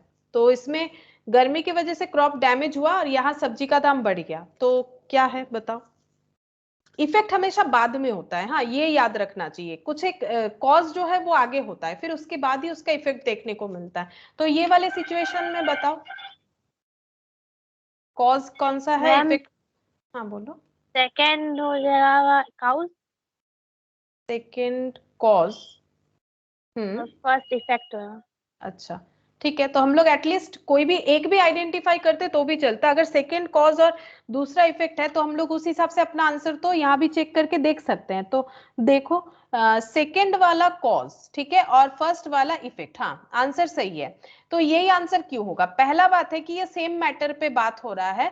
तो ये एक चीज देखो, ये जो सब्जी का दाम बढ़ गया है ये इफेक्ट हो रहा है, ठीक है। सब वेजिटेबल्स का प्राइस जो बढ़ गया ये कोई कॉज नहीं है, वेजिटेबल का प्राइस बढ़ गया ये कोई कारण नहीं है, कुछ तो हुआ था इसी वजह से वेजिटेबल का प्राइस बढ़ गया है, तो ये इफेक्ट है, इतना तो समझ में आ रहा है, ठीक है, ये इफेक्ट है। अच्छा, और ये कॉज लग रहा है, ठीक है। अगर ये इफेक्ट है तो बोथ द स्टेटमेंट आर, यहाँ पर देखो ये जो बोला है ना, both 1 and 2 are independent cause, ये ऑप्शन तो गया, ठीक है, क्योंकि दोनों कॉज नहीं है, एक इफेक्ट है तो दोनों कॉज नहीं है, ठीक है। अगर हम लोग एटलीस्ट ये आइडेंटिफाई कर पाते हैं, और अगर ये भी आइडेंटिफाई कर पाते हैं तो फिर हमें ये चेक करना पड़ेगा, ठीक है। तो if both the statement 1 and 2 are effect of independent cause तो नहीं होगा, ठीक है। कॉमन रीजन हम लोग सोच सकते हैं, लेकिन दोनों ही कॉमन कॉज है कि नहीं वो देखना पड़ेगा। लेकिन ये दोनों कॉज नहीं है, एक कॉज है एक इफेक्ट है, ये एकदम क्लियरली समझ में आ रहा है, ठीक है, एक कॉज है एक इफेक्ट है, तो फिर ऑप्शन जो है वो बी हो जाएगा। के बाद देखो, police resorted to lathi to disperse the unlawful gathering of large number of people. बहुत सारे लोग एक जगह इकट्ठा हो गए थे जो कि अनलॉफुल गैदरिंग कर रहे थे, मतलब कुछ भड़काने का काम, कुछ भी, मतलब जो नॉर्मली लॉ के अगेंस्ट है, अनलॉफुल काम कर रहे थे एक जगह इकट्ठा होके। तो पुलिस ने क्या किया, उनको भगाने के लिए लाठी चार्ज किया, ठीक है। The citizens forum called a general strike to protest against the police atrocities. तो क्या हुआ, इन्होंने क्या किया, जो सिटीजन फोरम है उन्होंने स्ट्राइक बुला लिया कि पुलिस ने ये जो किया है ये सही नहीं किया है, मतलब ह्यूमैनिटीज के अगेंस्ट में, ऐसा कुछ बोल के उन्होंने अपना एक स्ट्राइक बुला लिया, ठीक है, पुलिस के इस काम के अगेंस्ट में। तो ये भी आसान सा है, बता सकते हैं हम लोग क्या दोनों कॉज है, दोनों इफेक्ट है, या एक कॉज है एक इफेक्ट है, बताओ। पहले क्या हुआ उसके बाद क्या हुआ होगा? पुलिस ने लोगों को मारा, और उसके बाद क्या हुआ, जो सिटीजन फोरम है उन्होंने स्ट्राइक बुला लिया पुलिस के इस काम के अगेंस्ट में। तो बोलो कौन सा कॉज कौन सा इफेक्ट लग रहा है, बताओ क्या लग रहा है, सोचो 2 सेकेंड, बताओ क्या होगा।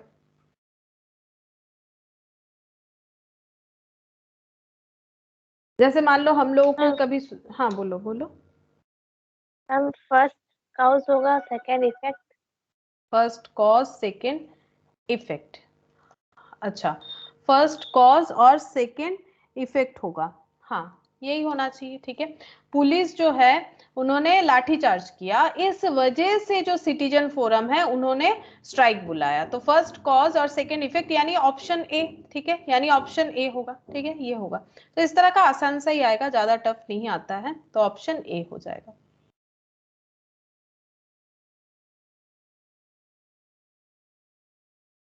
नेक्स्ट देखो, नेक्स्ट क्या बोल रहा है, It is the aim of city's civic authority to get air pollution reduced by 20% in the next 2 months. आने वाले 2 महीने में जो सिविक अथॉरिटी जो है, शहर के जो सिविक अथॉरिटी है, उनका टारगेट क्या है कि पोल्यूशन को 20% तक कम कर दिया जाए। The number of asthma cases in the city is constantly increasing. Asthma जो एक बीमारी होता है, सांस लेने का प्रॉब्लम होता है, तो उस ये जो एस्थमा है वो बहुत ज्यादा बढ़ रहा है, ठीक है, कॉन्स्टेंटली इंक्रीजिंग। तो बताओ ये क्या है, क्या ये दोनों सेम बात पे मतलब सेम मैटर के लिए सोचा गया है दोनों चीज? ये देखो सेम मैटर के लिए है, सेम मैटर पे बात हो रहा है क्या?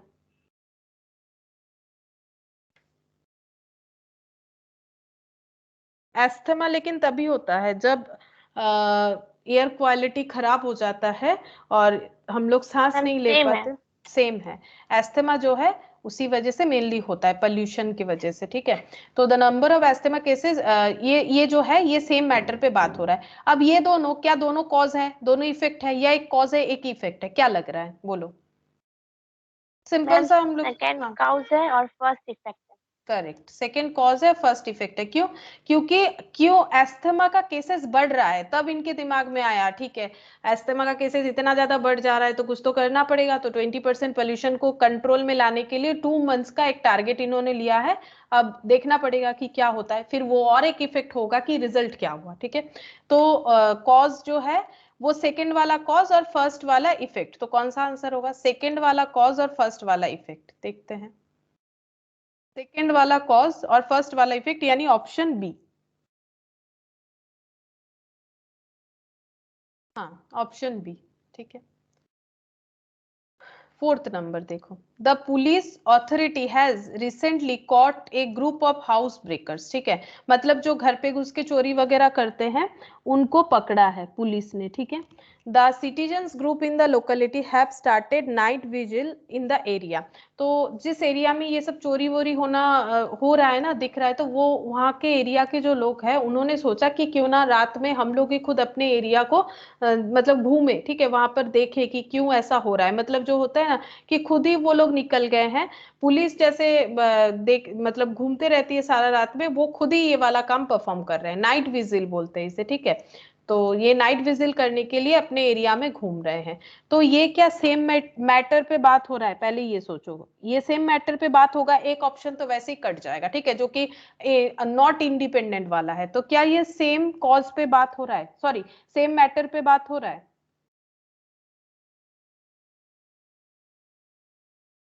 No ma'am. नहीं, सेम मैटर पे बात नहीं हो रहा है।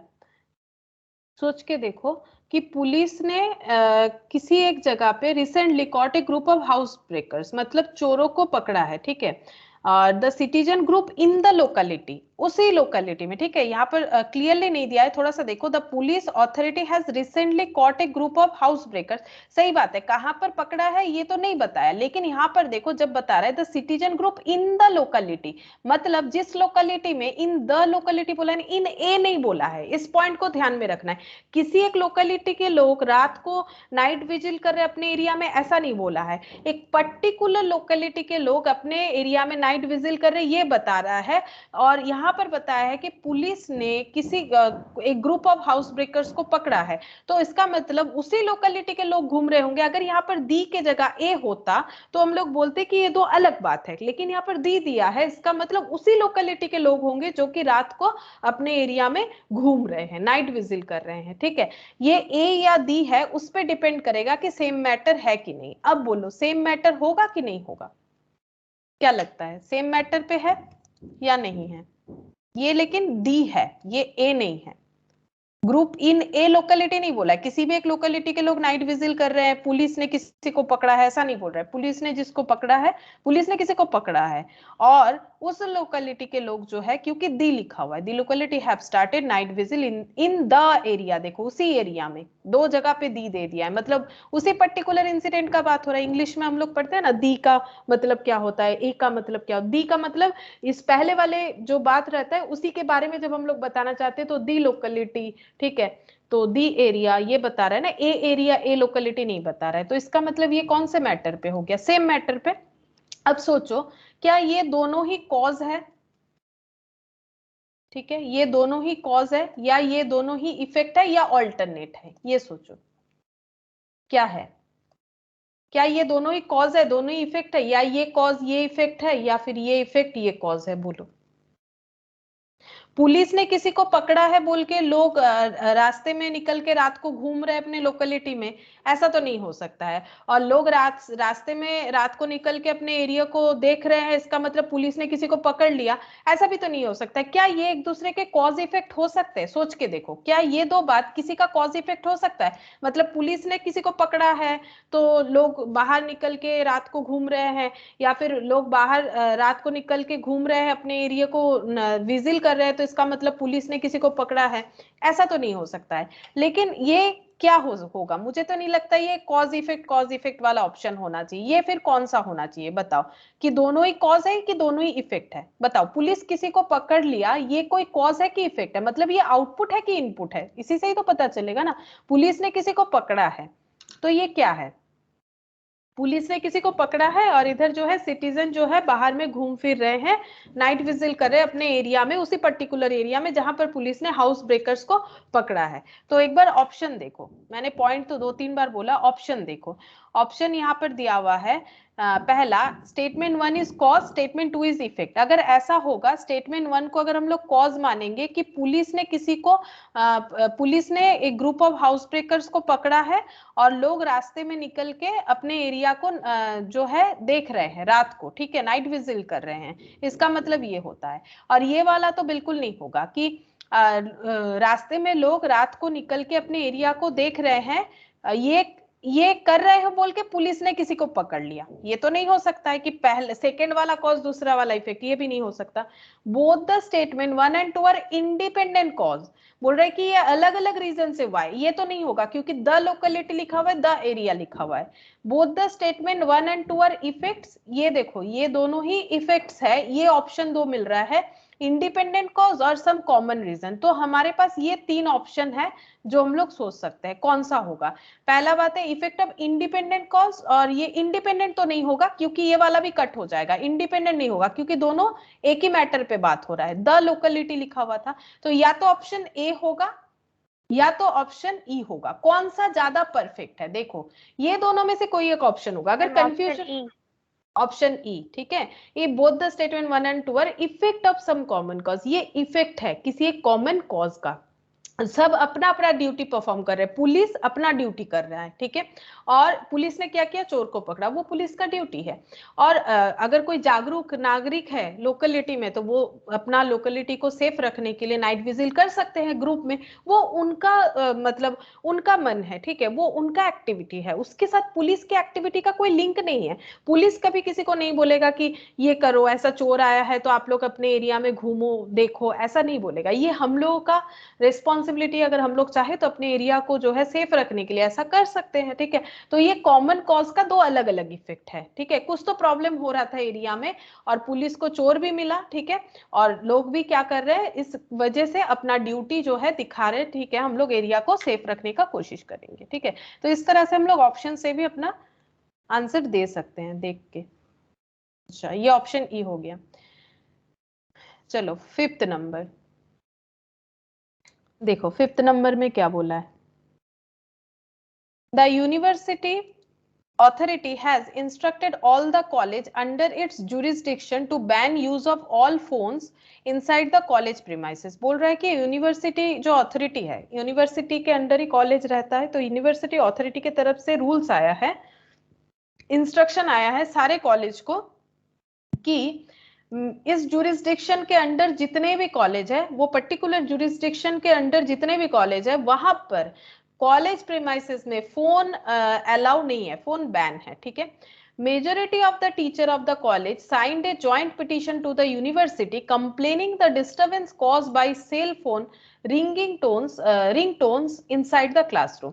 बहुत सारे टीचर ने मिलके, ठीक है, कॉलेज के बहुत सारे टीचर ने मिलके एक जॉइंट पिटीशन लिख के उसको साइन करके यूनिवर्सिटी को दे दिया, और उसमें पिटीशन में क्या था, एक कंप्लेन था, किसके बारे में, the disturbance cause by cell phone, cell phone जो बज जाता है उसका मतलब ring tone inside the classroom में फोन बजने की वजह से जो भी डिस्टर्बेंस होता है वो बंद किया जाए, ये सोच के एक पिटीशन जो है, जॉइंट पिटीशन बहुत सारे टीचर ने मिलके यूनिवर्सिटी में कंप्लेन दर्ज किया था। और यूनिवर्सिटी ने क्या किया, इंस्ट्रक्शन जारी कर दिया कि जितने भी कॉलेज प्रीमाइसेस के अंदर कोई भी फोन नहीं मतलब यूज कर सकते, ठीक है, नहीं यूज कर सकते, ये बता रहा है।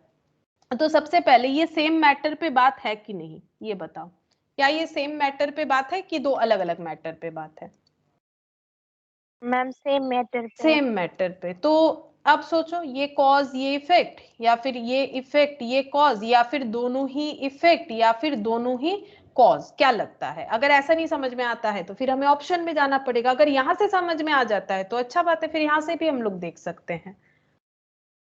तो दोनों, ये यहां से देखते हैं क्या दोनों कॉज है, क्या दोनों ही कोई कारण है, ये चेक करना पड़ेगा। तो ये जो पहला वाला है, यूनिवर्सिटी ने क्या किया, यूनिवर्सिटी जो अथॉरिटी है उन्होंने इंस्ट्रक्शन दिया कि फोन को यूज मत करो प्रीमाइसेस के अंदर, तो ये तो कोई कारण नहीं दिख रहा है, ये तो मुझे इफेक्ट दिख रहा है साफ साफ किस चीज का इफेक्ट दिख रहा है? इन्होंने जो कंप्लेन किया ना टीचर ने, ठीक है, टीचर ने कंप्लेन किया तो इन्होंने अपना स्टेप लिया, ठीक है, तो ये तो मुझे साफ साफ इफेक्ट दिख रहा है, ठीक है, तो दोनों कॉज तो मुझे नहीं लग रहा है। अब पहला वाला अगर इफेक्ट है तो ये वाला भी गया, या तो ये ऑप्शन होगा या तो ये ऑप्शन होना चाहिए मेरे हिसाब से। तो कौन सा ऑप्शन लग रहा है? क्या दोनों ही इफेक्ट है या फिर एक इफेक्ट है एक उसका कॉज है? क्या लग रहा है बताओ? मैम एक इफेक्ट है एक कॉज। तो पहला वाला अगर इफेक्ट है, दूसरा वाला कॉज, और यही इफेक्ट होगा, ठीक है, क्योंकि पहले कुछ कंप्लेन वगैरह हुआ तभी ना बंद करने का बात हुआ, कंप्लेन भी यूनिवर्सिटी में हुआ, ये तो साफ साफ बता दिया है। तो ये हो गया इफेक्ट, मतलब पहला वाला इफेक्ट दूसरा वाला कॉज। चेक करते हैं, पहला वाला इफेक्ट दूसरा वाला कॉज, तो ऑप्शन कौन सा होगा? पहला वाला इफेक्ट दूसरा वाला कॉज, ये रहा दूसरा वाला कॉज पहला वाला इफेक्ट, यानी आंसर डी। चलो देखते हैं ऑप्शन बी होगा कि नहीं।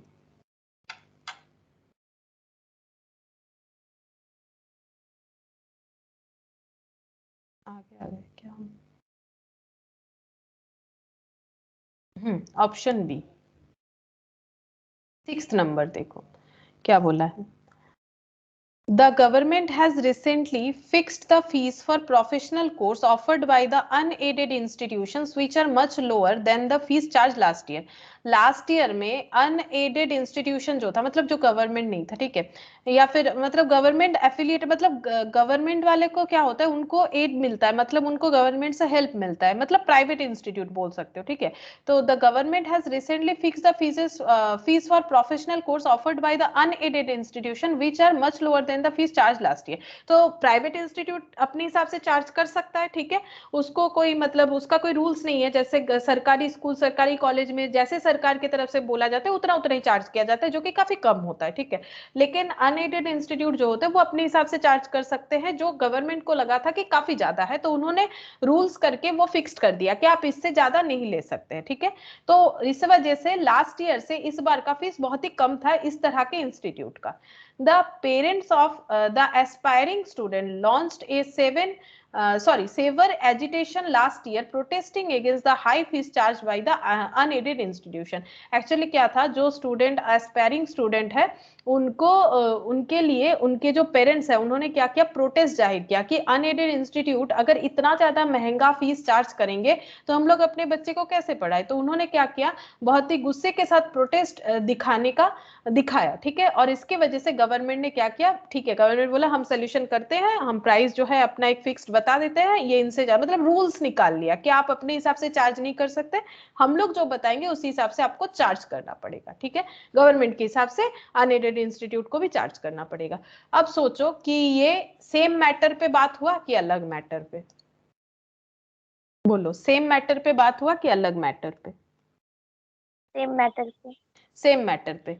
अब बताओ, cause effect, effect cause, effect effect या कॉज कॉज, क्या लग रहा है?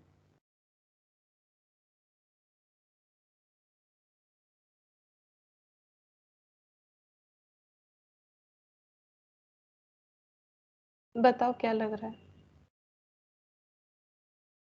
ये और 5 वाला काफी मिलता जुलता है, यहाँ पर भी एक कंप्लेन जारी हुआ था और उसके अगेंस्ट में मतलब उसका इफेक्ट के हिसाब से जो है एक रूल्स लाया गया कि फोन यूज नहीं कर सकते। यहाँ पर भी देखो एक प्रोटेस्ट जारी किया गया और उसके अगेंस्ट में क्या हुआ, एक रूल्स लाया गया, सेम ही है, तो बताओ क्या होगा? ये दोनों चीजें सेम है, बस दो अलग अलग सिचुएशन है। मैम सेकेंड कॉज और फर्स्ट इफेक्ट। करेक्ट, सेकेंड वाला कॉज और फर्स्ट वाला इफेक्ट, ठीक है, सेकेंड वाला कॉज और फर्स्ट वाला इफेक्ट, तो ये ऑप्शन बी होना चाहिए, सेकेंड वाला कॉज और फर्स्ट वाला इफेक्ट। चेक करते हैं, सेकेंड कॉज और फर्स्ट इफेक्ट, ऑप्शन बी था, सेकेंड कॉज और फर्स्ट इफेक्ट, हाँ ये देखो। अच्छा, ये वाला हो गया, 6th तक हुआ 7।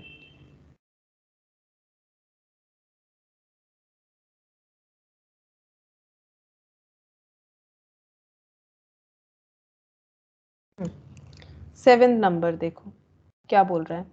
Large number of people living in the low-lying areas have been evacuated during the last few days to safer places.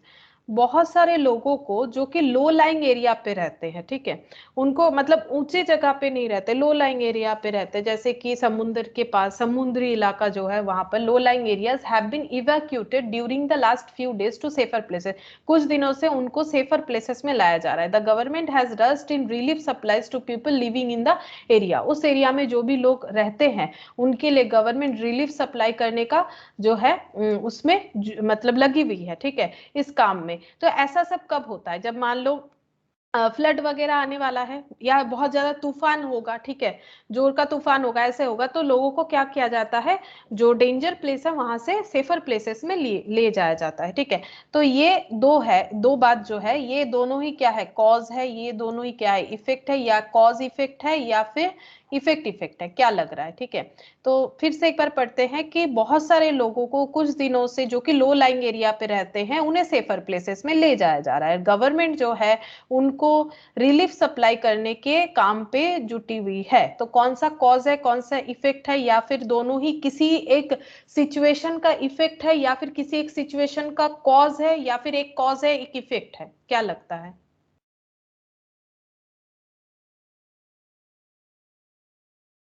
क्या लग रहा है, बताओ। क्या क्या ऑप्शन रहता है हम लोगों का? ऑप्शन जो है वो ऊपर चला मैम गया। दोनों इफेक्ट लग रहा है। हाँ, दोनों ही इफेक्ट है, ठीक है, दोनों ही इफेक्ट है।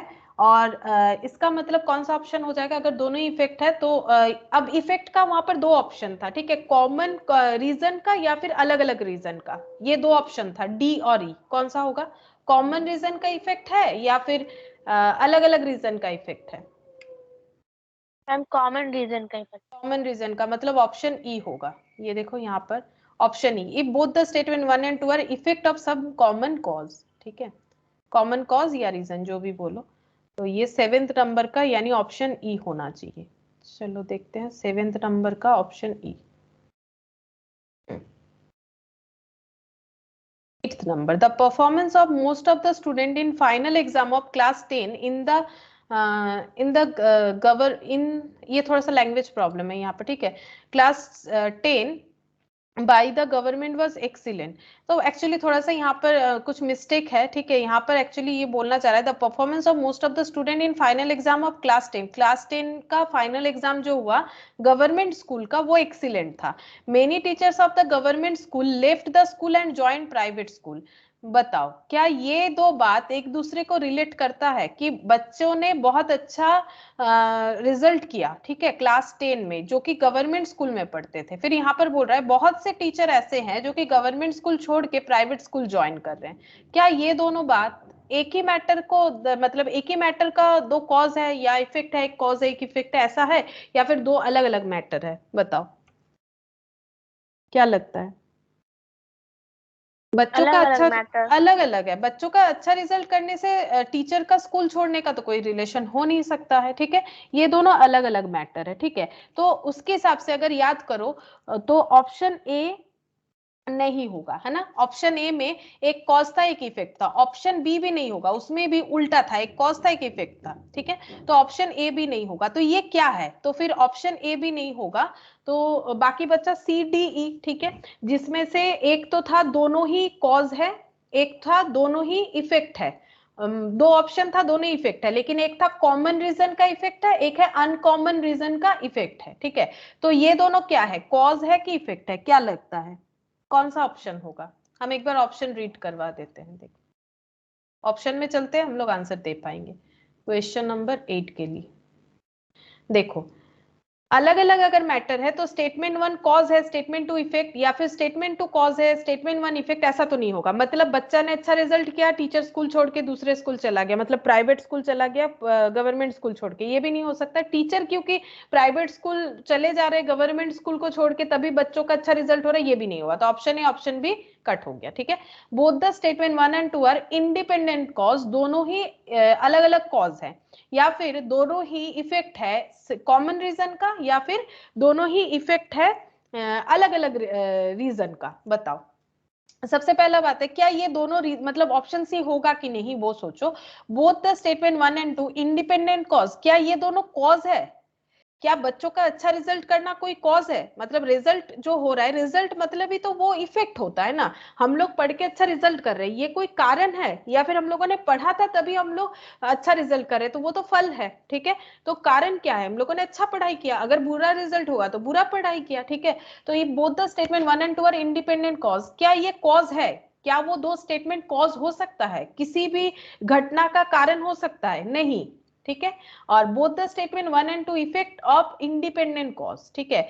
ये इफेक्ट है, ये या तो डी होगा या तो इफेक्ट होगा, लेकिन क्या कॉमन कॉज का इफेक्ट है या इंडिपेंडेंट कॉज का इफेक्ट है, मतलब अनकॉमन कॉज का? क्या लगता है? Ma'am answer D. Answer D, uncommon, ठीक है। कुछ रीजन होगा, कुछ टीचर का कोई रीजन होगा, उनको गवर्नमेंट स्कूल में नहीं पढ़ाना है, वो चले जा रहे हैं प्राइवेट स्कूल में, और बच्चों ने अच्छा रिजल्ट किया, वो अलग कारण है, ठीक है, वो अलग कारण है। ये दोनों एक दूसरे को कभी भी रिलेट कर ही नहीं सकते। 9th नंबर देखो, majority of citizen in the locality, majority of the citizen in the locality belong to higher income group। तो किसी एक लोकेलिटी का बात बोल रहा है, वहां पर मैक्सिमम लोग जो है उनका इनकम जो है वो हायर है, मतलब थोड़ा मिडिल क्लास से ज्यादा है, मतलब रिच लोग रहते हैं, ठीक है। कोई एक पर्टिकुलर लोकेलिटी में जितने भी सिटीजन रहते हैं वो रिच है। The sale in the local supermarket are comparatively much higher than in the other localities. बाकी लोकेलिटी में जो सुपरमार्केट है उसके कंपैरिजन में इस लोकेलिटी जहां पर ज्यादा रिच लोग रहते हैं, उस सुपरमार्केट का जो सेल है वो ज्यादा है, ठीक है। ये चीज बता रहा है। तो क्या ये सेम मैटर पे बात हो रहा है? पहले ये सोचो, क्या ये सेम मैटर पे बात हो रहा है कि नहीं हो रहा है?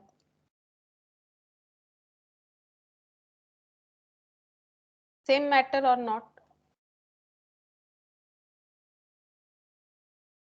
बोलो, सेम मैटर पे बात हो रहा है। मैक्सिमम लोग एक लोकेलिटी पे, देखो इन द लोकेलिटी बोल रहा है, पर्टिकुलर लोकेलिटी, ठीक है। Sales in the local supermarket are comparatively much higher than in other locality. बाकी लोकेलिटी के कंपैरिजन में इस लोकेलिटी में सुपरमार्केट का सेल बहुत ज्यादा है। तो ये दोनों सेम मैटर पे है कि अलग अलग मैटर पे, बताओ।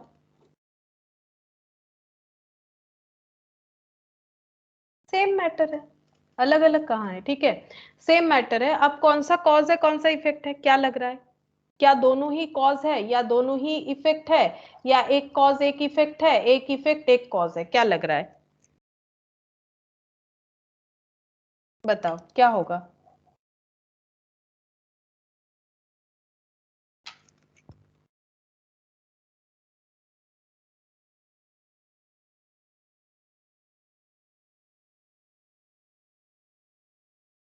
देखो ऑप्शन ए जो है वो दिया हुआ है हम लोगों को कि statement 1 is cause. Option A हम बताते क्या लिखा हुआ है, स्टेटमेंट 1 को कॉज बताया है, ठीक है, और स्टेटमेंट 2 को इफेक्ट बताया है। और ऑप्शन बी जो है वो बता रहा है स्टेटमेंट 2 को कॉज और स्टेटमेंट 1 को इफेक्ट, ठीक है। बाकी तो याद रहेगा, बाकी ऑप्शन क्या है, ठीक है। तो यहाँ पर ऑप्शन ए ये बता रहा है और ऑप्शन बी जो है ऐसे बताया है हम लोगों को, ठीक है। तो क्वेश्चन नंबर 9, ठीक है, तो बताओ क्या होगा? या फिर दोनों ही कॉज है या दोनों ही इफेक्ट है, वो भी तो आइडेंटिफाई करना पड़ेगा। क्या लगता है?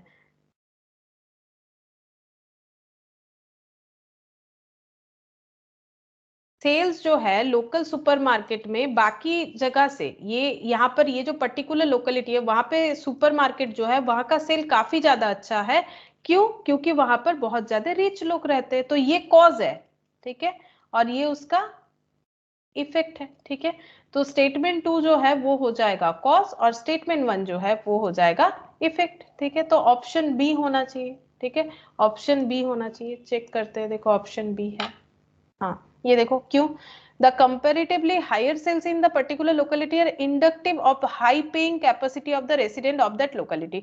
ये बता रहा है क्योंकि ज्यादा पैसा खर्च करने वाले लोग रह रहे हैं, तभी जाके सुपरमार्केट का जो सेल है वो ज्यादा दिख रहा है बाकी लोकेलिटी के मुकाबले। अच्छा, क्वेश्चन नंबर 10, क्या बोल रहे हैं देखो, there is a considerable reduction in the number of people affected by water borne disease in the CTA during the rainy season. जब भी बरसात का मौसम आता है सीटीए में लोगों का क्योंकि वाटर बोर्न डिजीज ज्यादा होता है सीटीए में, तो लोग का क्या हो जाता है, रिडक्शन, मतलब वहां से लोग चले जाते हैं। The government has opened 4 new civil hospital in CTA in the beginning of the year. तो इस साल के शुरू में गवर्नमेंट ने क्या किया है, सीटीए में एक हॉस्पिटल बनाया है, नया वाला हॉस्पिटल बनाया है, ठीक है।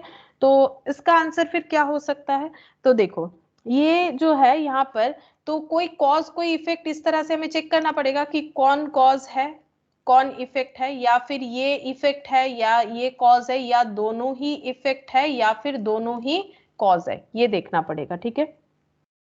अच्छा, तो ऑप्शन ए में तो था एक कॉज एक इफेक्ट, ठीक है। ऑप्शन ए में क्या था, हम यहाँ पर लिख देते हैं, ऑप्शन ए में था 1 इज कॉज, ठीक है, 1 इज कॉज और 2 इज इफेक्ट।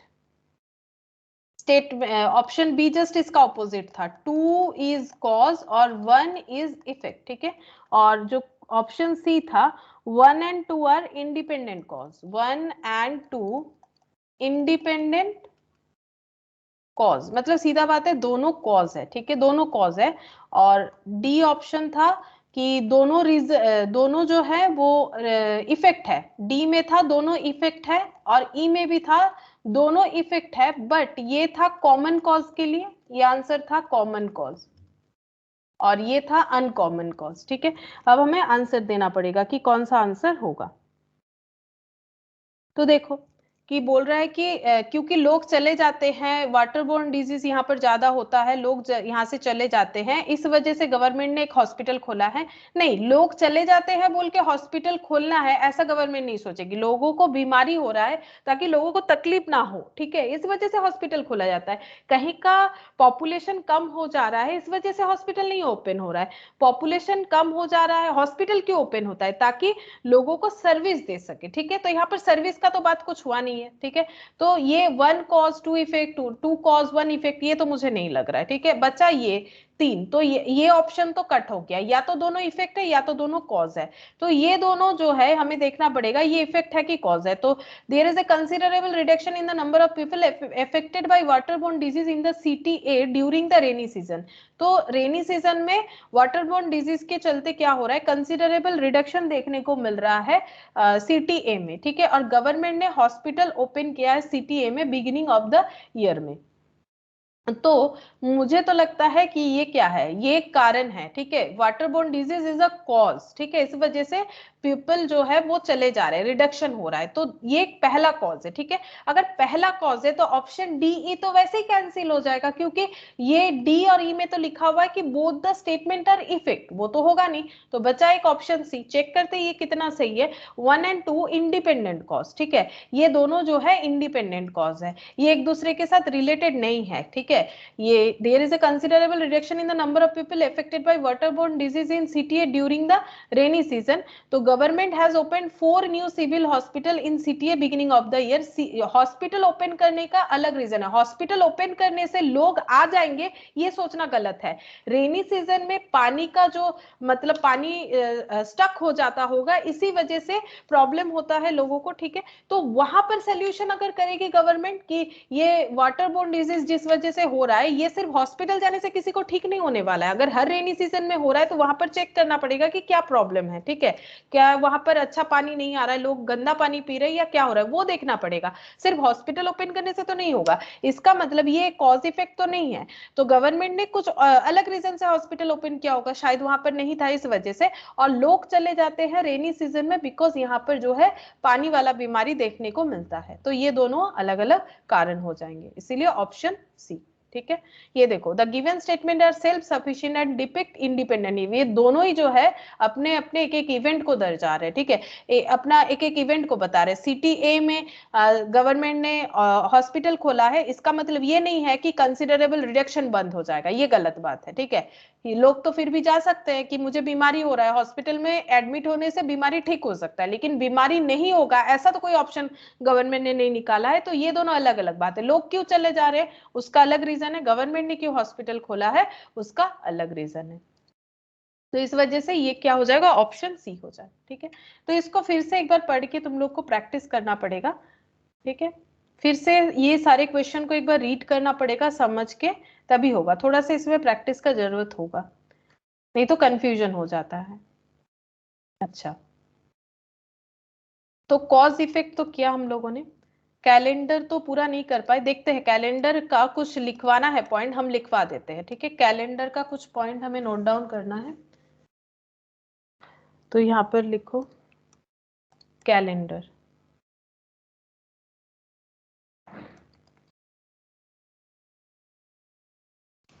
तो कैलेंडर का मतलब क्या, कैलेंडर सभी को पता है। ठीक है, कैलेंडर जहां पर 12 मंथ्स का डेटा रहता है, दैट इज कैलेंडर। ठीक है, अब इससे क्वेश्चन क्या होगा, तो देखो इससे बहुत ही इंटरेस्टिंग क्वेश्चन बन सकता है। तो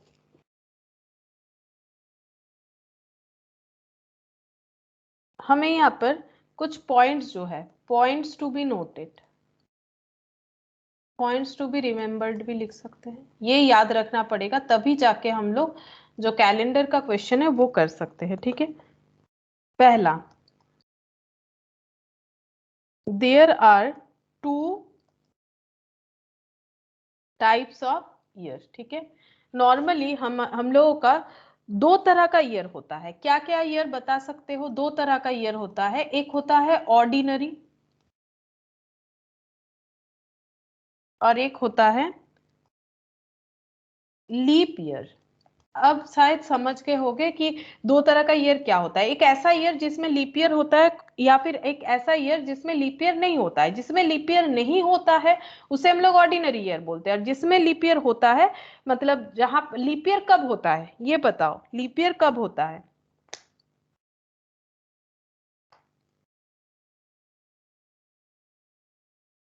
जब फेब में 29 डेज होता है। ठीक है, जब फेब में 29 डेज होता है तब लीप ईयर होता है। ठीक है, तो ऑर्डिनरी ईयर कंसिस्ट ऑफ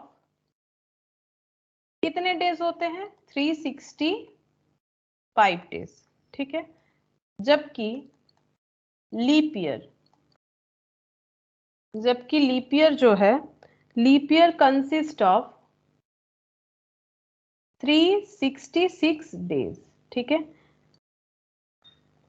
और लीप ईयर कब कब आता है पता है, लीप ईयर कब आता है, लीप ईयर कब आता है, leap year occur at every fourth year. ठीक है, every fourth year, that is after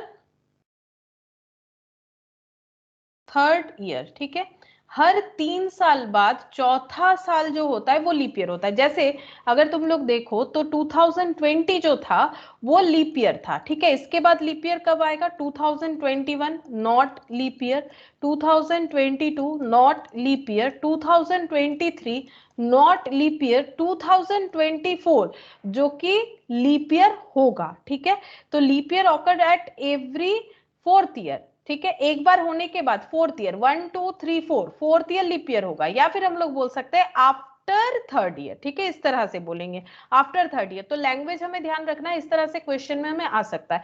तो 3 साल बाद वाला, एक बार लीप ईयर हो गया उसके बाद 3 साल बाद ही लीप ईयर आएगा, या फिर हम लोग बोल सकते हैं कि चौथा साल जो आएगा वो लीप ईयर होगा। ठीक है, बात एक ही है, बस बोलने का तरीका अलग है। तो 3 साल बाद या फिर चौथा साल जो है लीप ईयर होगा।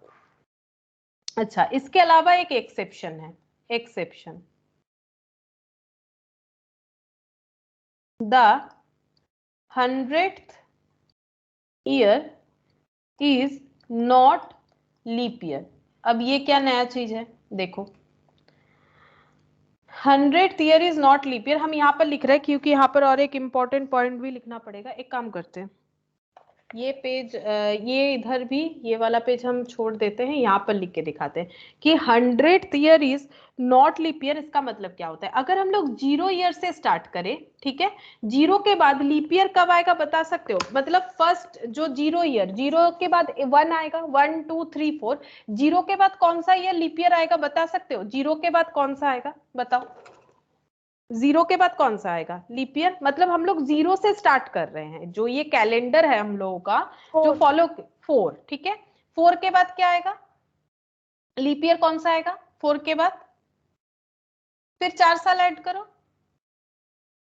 8 8 8 में 4 ऐड करेंगे, ठीक है, 8 में 4 ऐड करने से 12, तुम लोग भी अपने कॉपी में लिखो तो कंसेप्ट समझ में आएगा। 12 में फिर 4 ऐड करेंगे तो 16, 16 में 4 ऐड करेंगे तो कितना हो जाएगा 20, 20 में 4 ऐड करेंगे 24, 24 में 4 ऐड कर दो कितना हो जाएगा 28, 28 में 4 ऐड कर दो कितना हो जाएगा 32, 32 में 4 ऐड कर लो, 32 में 4 ऐड कर लो 36, 36 में 4 ऐड कर लो 40, 40 में 4 ऐड कर लो 44, ये सब लीप ईयर हो रहा है, 44 में 4 ऐड कर लो 48, 48 में 4 ऐड करने से 52 होगा, ठीक है, 52, 52 में 4 ऐड कर लो कितना हो जाएगा 4 और 2 6, 56, फिर 60, ठीक है, फिर 64, फिर हो जाएगा 68, ठीक है, 68, 68 में 4 ऐड करने से कितना आएगा 72, ठीक है, हम ये याद रख रहे हैं तो जल्दी जल्दी लिख पा रहे हैं। 72, 72 के बाद कितना हो जाएगा 76, फिर 80, ठीक है, 80 के बाद क्या हो गया 84, ठीक है, 84, 84 के बाद कितना आ जाएगा 84, 84 में 4 ऐड कर लो 88, 88 में 4 ऐड कर लो 92, ठीक है, 92 में 4 ऐड कर लो 96, 96 में 4 ऐड कर लो 100 आ गया, तो 100 भी तो लीप ईयर होना चाहिए, सॉरी लीप ईयर होना चाहिए, ठीक है, ये लीप ईयर होना चाहिए हमारे हिसाब से। अगर हर 4 साल के अगर हर चौथा साल ईयर स्टार्ट हुआ होगा 0 से, तो अगर हर चौथा साल लीप ईयर होता है तो 100 भी लीप ईयर होना चाहिए, लेकिन एक्सेप्शन है कि जो 100th वाला ईयर होता है वो लीप ईयर नहीं होता है, नॉट लीप ईयर, ठीक है, वो लीप ईयर नहीं होगा, जो भी 100th ईयर होगा वो लीप ईयर नहीं होगा, तो इसका मतलब ये लीप ईयर नहीं होगा। जबकि हम लोगों ने बचपन में जब पढ़ा होगा तब तुम लोगों ने पढ़ा होगा कि जो भी ईयर 4 से डिविजिबल होता है वो लीप ईयर होता है, ये भी तो 4 से डिविजिबल है, बट ये लीप ईयर नहीं होगा, ठीक है, तो 100th लीप ईयर नहीं होगा। इसके बाद 100 साल बाद कौन सा ईयर आएगा, तो 100 के बाद लीप ईयर क्या होगा, वही 104, ठीक है, 108, इस तरह से चलता जाएगा। और कौन सा लीप ईयर आ जाएगा बता सकते हो, अगर इस तरह से चलेगा, जैसे 0 से हम लोग 100 तक पहुंच गए तो ये 100 साल हो गया, 0 से 100 100 साल, फिर 100 साल मतलब कहां तक जाना है 0 से 100 100 साल, फिर 100 साल से कितने साल जाएंगे तो 100 होगा 200, ठीक है। अब इसके अंदर कितना सारा हमारा लीप ईयर आया वो भी देख लो, कितना सारा लीप ईयर आया 1 2 3 4 5 6 7 8 9, 36 तक काउंट किया था मैंने, 9 10 11 12 13 14 15 16 17 18 19 19 20 21 21 22 23 24 24 आया, ठीक है, इसमें कितना लीप ईयर आया 24 लीप ईयर आया, ये भी हम लोग को याद रखना पड़ेगा कि 100 साल में कितने लीप ईयर आते हैं, ठीक है। अच्छा, अब यहाँ पर फिर नेक्स्ट 100 साल कब आएगा, फिर जब 200 आ जाएगा तब 100 साल कवर हो जाएगा, ठीक है, तो फिर से इतना थोड़ी ना लिखेंगे, तो 100 104 108, इसके बाद अगर एक लिख भी लेते हैं तो 112 हो जाएगा, फिर 116 हो जाएगा, ऐसा करते करते जब हम लोग 200 तक पहुंच जाएंगे, जो कि कायदे से लीप ईयर होना चाहिए क्योंकि डिविजिबल बाय 4 है, लेकिन ये नॉट लीप ईयर होगा, क्यों, क्योंकि ये 100th ईयर है, उसी हिसाब से 100 लीप ईयर नहीं होता है, 200 वाला ईयर लीप ईयर नहीं होता है, 300 वाला ईयर भी लीप ईयर नहीं होगा, जो 400 है वो भी लीप ईयर नहीं होगा। लेकिन यहाँ पर एक एक्सेप्शन है, फिर से देखो क्या एक्सेप्शन है, एक्सेप्शन ऑफ एक्सेप्शन, देखो यहाँ पर क्या है, नेक्स्ट लिखते हैं, exception of exception to the exception,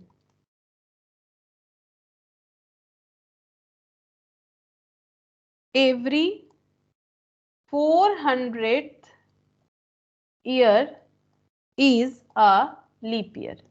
अब ये क्या बोल रहा है, देखो बोल रहा है कि जो 400 साल होगा, हर 400 साल, ठीक है, हर गैप में 400 साल जो है वो लीप ईयर होगा। अब यहाँ पर देखो क्या हुआ, मैंने अभी थोड़ी देर पहले बताया कि 100 नंबर साल जो भी होगा वो लीप ईयर नहीं होगा, जैसे 0 से 100 ये 100th नंबर होता है, फिर 100 से 200 ये 100th नंबर साल होता है, ये लीप ईयर नहीं होगा। तो उस हिसाब से अगर देखें तो 200 से 300 में ये लीप ईयर नहीं होगा, 300 से 400 में ये leap year not leap year होना चाहिए था, बट ये लीप ईयर होगा, क्यों, क्योंकि दूसरा एक्सेप्शन क्या बताता है कि हर 400 साल वाला जो ईयर होगा वो लीप ईयर होगा। इसका मतलब 0 से 400 का गैप लेंगे, ठीक है, 400 साल का गैप, तो 400, 0 से 400, 400 साल का गैप होता है। फिर 400 से कितना साल होगा, तो 400 का गैप होगा 800, ठीक है।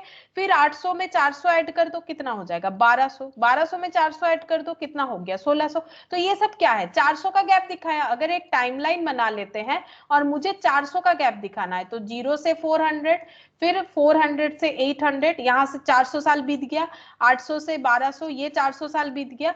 तो ये सब जो है, ये सब जो है, ये सब लीप ईयर है। क्यों? क्योंकि ये 100th ईयर तो है, ये 100th ईयर तो है। 100 ईयर क्यों होंगे? क्योंकि 0 से लेके 100, अगर इसके अंदर 100 का गैप लगाते हैं, फिर 300, फिर यहाँ सॉरी 200, 300, 400, तो ये छोटा छोटा जो गैप देखोगे ना, ये 100 साल का गैप है। तो ये भी एक 100 साल का गैप ही आ रहा है, 300 से 400, तो ये 100 साल वाला नंबर है।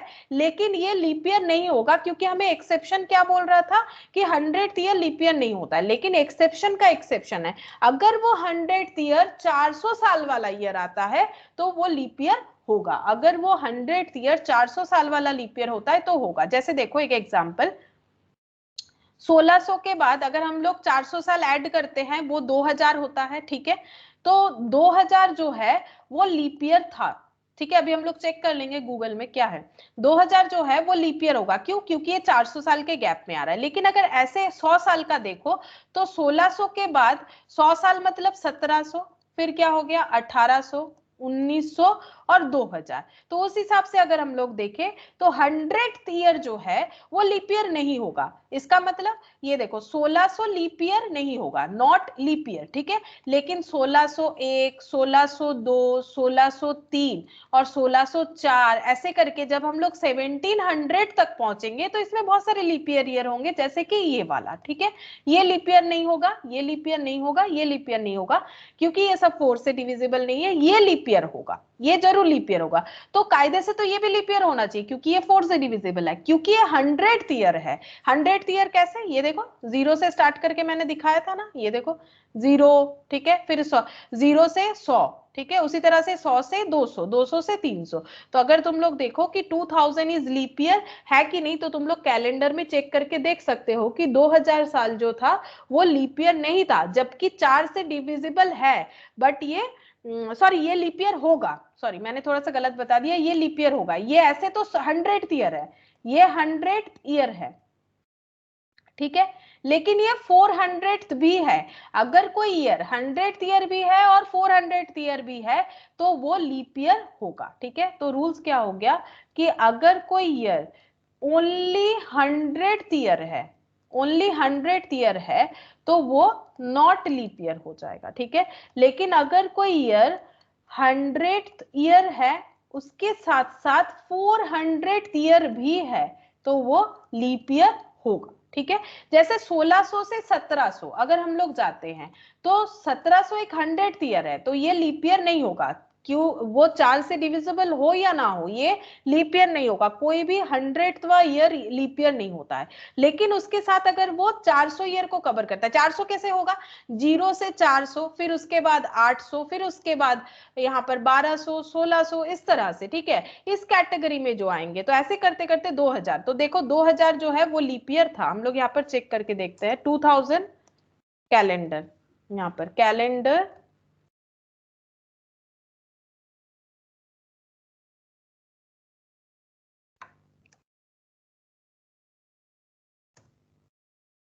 मिल जाएगा। देखो 2000 का कैलेंडर देखते हैं, बहुत ही हेजी दिख रहा है, चलो दिख रहा है।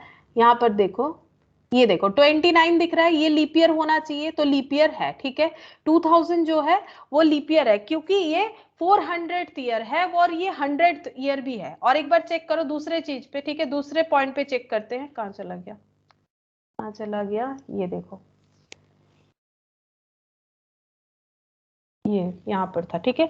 तो उसी हिसाब से अगर देखें तो 2000 जो है वो क्योंकि 100th ईयर भी है और 400th ईयर भी है, तो ये लीप ईयर है, ठीक है। अच्छा, फिर अगर हम लोग देखें यहाँ पर 2000 के बाद अगर 400 साल ऐड कर देते हैं तो ये हो जाएगा 2400, तो ये लीप ईयर हो जाएगा। अच्छा, मुझे एक्सेप्शन देखना है, ठीक है, कि 100th ईयर लीप ईयर नहीं होता है, ठीक है, 100th ईयर नॉर्मली जो है वो लीप ईयर नहीं होता है। तो 2000 के बाद 2100, ठीक है, 2100 जो आएगा वो लीप ईयर नहीं होगा, ठीक है, ये 4 से डिविजिबल है बट ये लीप ईयर नहीं होगा। क्यों नहीं होगा? क्योंकि ये 400th ईयर नहीं है और ये 100th ईयर है। तो 2100 का कैलेंडर अगर हमें यहाँ मिल जाए तो हम लोग देख सकते हैं। अभी भी इतना ईयर आया नहीं है, ठीक है, चलो 2100 का कैलेंडर अगर मिलता है तो देखते हैं।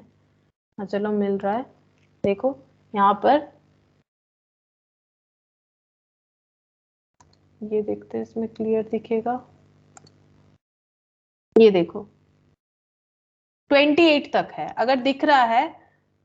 ये देखो, ये देखो 2100 का कैलेंडर मैंने लिखा है, निकाला है, फेब में देखो 28 है, लेकिन ये तो 4 से डिविजिबल है, लेकिन वो वाला रूल्स जो है वैसे नहीं लागू होता है, ठीक है। और भी डिटेल्स हमें करना चाहिए जो कि हम लोगों ने बचपन में सारा डिटेल्स शायद नहीं किया हो, या फिर तुम लोगों ने किया हो, मुझे नहीं पता, लेकिन जो रूल्स है वो हम बता रहे हैं कि अगर कोई साल 100th ईयर है तो वो लीप ईयर कभी नहीं होगा, लेकिन 100th ईयर के साथ साथ अगर वो 400th ईयर को कवर करता है इस क्राइटेरिया को, तो वो लीप ईयर होगा, ठीक है, तो वो लीप ईयर होगा। That is exception. And exception क्यों बोला है? देखो एक्सेप्शन क्यों बोला है, अगर 2000, जैसे ये ले लो 1600 ले लो, ठीक है, अगर 1600 ले लेते हैं, नहीं 1600 नहीं लेंगे क्योंकि वो 400 वाला आ रहा है, ठीक है, 1600 नहीं लेते हैं।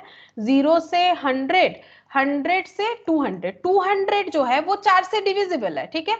तो हम लोग क्या जानते हैं कि 4 से डिविजिबल होगा तो वो लीप ईयर होगा, लेकिन ये लीप ईयर नहीं है। तुम लोग कैलेंडर इसका भी निकाल के देख सकते हो, 200 साल वाला कैलेंडर में देख सकते हो 4 से डिविजिबल भले ही है, लेकिन ये साल जो है ये लीप ईयर नहीं था। क्यों नहीं था? क्योंकि ये 100th ईयर था, इसीलिए ये लीप ईयर नहीं था। तो इसे हमें एक्सेप्शन को याद रखना पड़ेगा इस हिसाब से, ठीक है।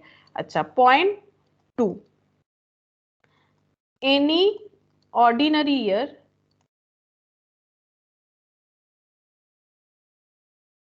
Consist of 52 week and 1 odd day.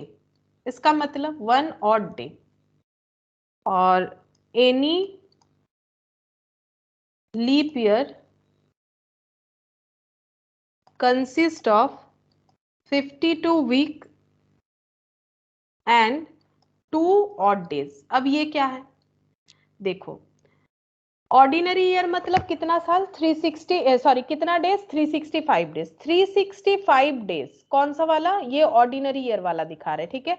इसको हम लोग 7 से डिवाइड करेंगे तो हमें वीक पता चल जाएगा कि एक साल में कितना वीक होता है। तो डिवाइड करो, कितना होगा? 52 वीक हो जाएगा, और डेज कितना बच जाएगा? 1, ठीक है। तो 52 वीक बन गया, मतलब 7 डेज का एक सर्कल को हम लोग यहाँ पर ऑड नहीं बोलेंगे। अगर 7 डेज का सर्कल हो रहा है तो वो ऑड नहीं होगा, जो 7 डेज के सर्कल में नहीं कवर होगा उसको हम लोग ऑड डे बोलेंगे। तो 52 वीक मतलब कितना हफ्ता हो गया? 52 वीक मतलब 7 से डिवाइड कर लो तो पता चल जाएगा कितना हो जाएगा।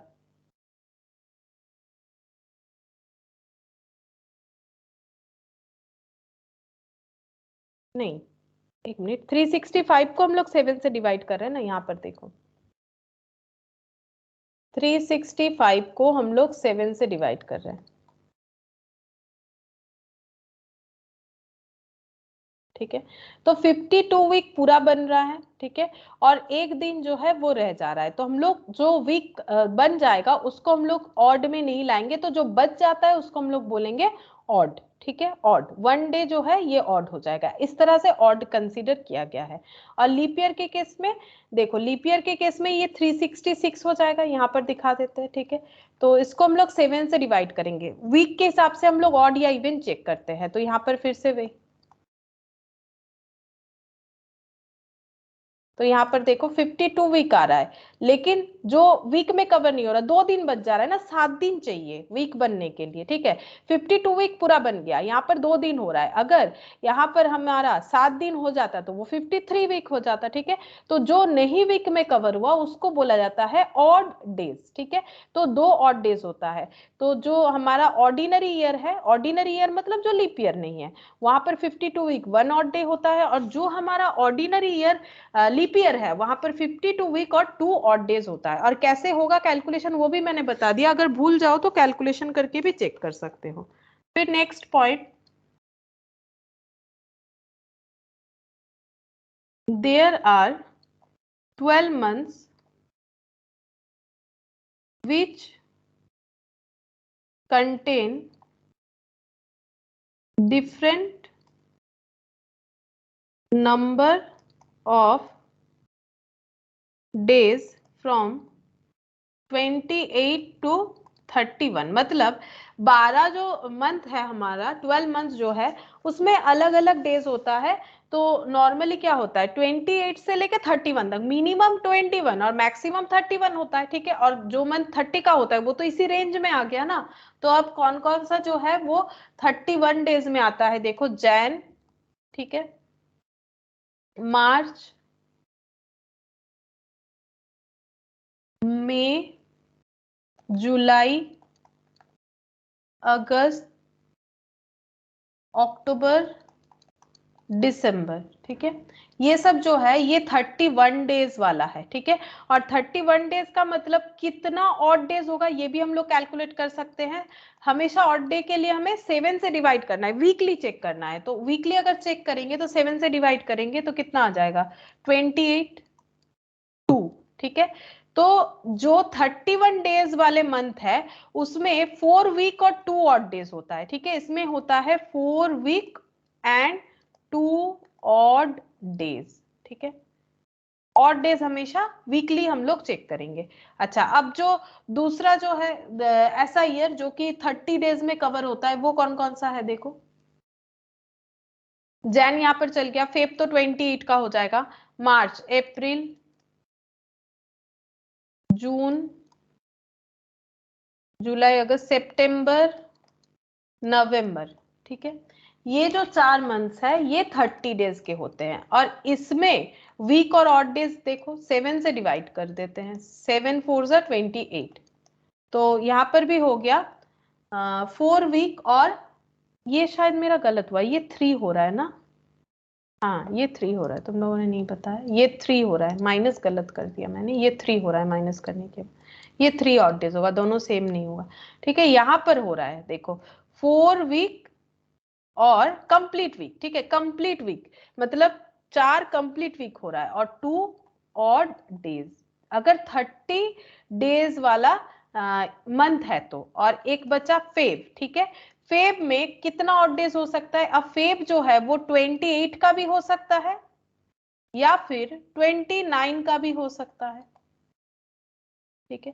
अगर 28 का हुआ तो इसमें कितने ऑड डेज हो जाएंगे, तो 0 ऑड डेज, ठीक है। 0 ऑड डेज होंगे, क्यों, 28 को डिवाइड कर लो 7 से, कंप्लीट वीक मिलता है। यानी अगर फेब 28 डेज का है जो कि इस बार का है, देख सकते हो, तो टोटल 4 हफ्ते होंगे। और अगर 29 का है यानी लीप ईयर वाला बात है, तो उसमें ऑड डेज कितना हो जाएगा, 1 ऑड डे, एक दिन एक्स्ट्रा हो जा रहा है ना। ये देखो 29 यहाँ 7 से डिवाइड कर दो, 7 4 जा 28, बचा कितना, एक दिन, 4 कंप्लीट वीक, और एक दिन जो बच जाएगा उसे हम लोग बोलेंगे ऑड डेज, ठीक है। अच्छा ये हुआ, और क्या याद रखना है, अच्छा ये यहाँ पर आ गया, ये मिटा देते हैं, यहाँ पर ही लिख देते हैं तो सिक्वेंशियल ही रहेगा। अच्छा ये थर्ड पॉइंट लिख लिया बस, और दो छोटा छोटा पॉइंट ही है। Fourth, 2 years will have the same calendar if they have 0 odd day और डेज बिटवीन देम। तो दो, यहां पर क्या बोला है, 2 years will have the same calendar, 2 years, ठीक है, कोई भी 2 साल का सेम कैलेंडर होगा। मतलब अगर मान लो कि इस बार का 2022 का जो कैलेंडर है, जैसे आज 10 फेब है, आज थर्सडे है, यही वाला चीज कब रिपीट होगा, कब रिपीट होगा, तब रिपीट हो सकता है अगर वो 2 साल के अंदर कोई भी ऑड डेज ऑकर नहीं करेगा तो, ठीक है, कोई ऑड डेज ऑकर नहीं करेगा तो तभी ये पॉइंट पॉसिबल है, ठीक है। तो ये हम लोग क्वेश्चन के साथ देखेंगे कि ये क्या बोल रहा है। और यहाँ पर 5th नंबर एक पॉइंट है वो लिख लेते हैं, there are 0 odd days in every 400 year और there are 5 odd days in every 100 year, ठीक है। हर 400 साल के गैप में 0 ऑड ईयर आता है। मतलब 0 के बाद अगर हम लोग चले जाते हैं, 0 के बाद अगर हम लोग चले जाते हैं 400, ठीक है, जो मैंने यहाँ पर बताया था, अगर 400 साल का गैप देखे, टाइमलाइन देखो, 0 के बाद 400 साल के बाद 400 ईयर आएगा, उसके बाद 800, उसके बाद 400 ऐड कर दो 1200, उसके बाद 400 ऐड करने से 1600। तो बोल रहा है इनमें कोई 0 ऑड डेज होता है, इनमें कोई ऑड डेज नहीं आता है, ठीक है, इनमें कोई ऑड डेज नहीं आएगा। तो इसका मतलब अगर 400 साल वाला जो कैलेंडर है वो खुद को 800 साल में रिपीट करेगा, 800 साल वाला जो कैलेंडर है वो खुद को 1200 साल में रिपीट करेगा अगर 0 ऑड डेज होगा। क्योंकि अभी अभी मैंने लिखवाया था, देखो 2 साल सेम कैलेंडर ईयर तभी होगा, कोई भी 2 ईयर का सेम कैलेंडर तभी बनेगा अगर उनमें 0 ऑड डेज हो। तो अगर 0 ऑड डेज होगा तो ये कैलेंडर, मतलब जो ईयर 400 का कैलेंडर था वो खुद को रिपीट किया है 800 ईयर में, ठीक है, ऐसा होगा। तो हम लोग प्रूफ के साथ भी देख सकते हैं गूगल वगैरह करके। अच्छा, अब ये देख लो कि कैसे ये होगा, 0 और 5 कैसे होगा। देखो हम 100th ईयर वाला बताते हैं पहले, ये देखो, इन 100 ईयर, ठीक है, कितने सारे ऑर्डिनरी ईयर होंगे और कितने सारे लीप ईयर होंगे। तो अभी मैंने थोड़ी देर पहले तुम लोग को लिख के दिखाया था कितना सारा लीप ईयर हुआ था, 0, फिर 1 2 3 4 ऐसे करके मैंने लिख के दिखाया था, कितना सारा लीप ईयर हुआ था, याद है? अगर तुम लोगों ने लिखा है तो मुझे बता सकते हो कितना सारा लीप ईयर लिखा था हम लोगों ने।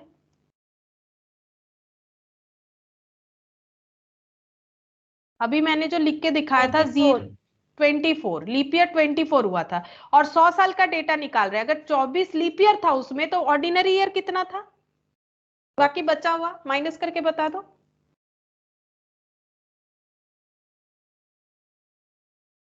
76।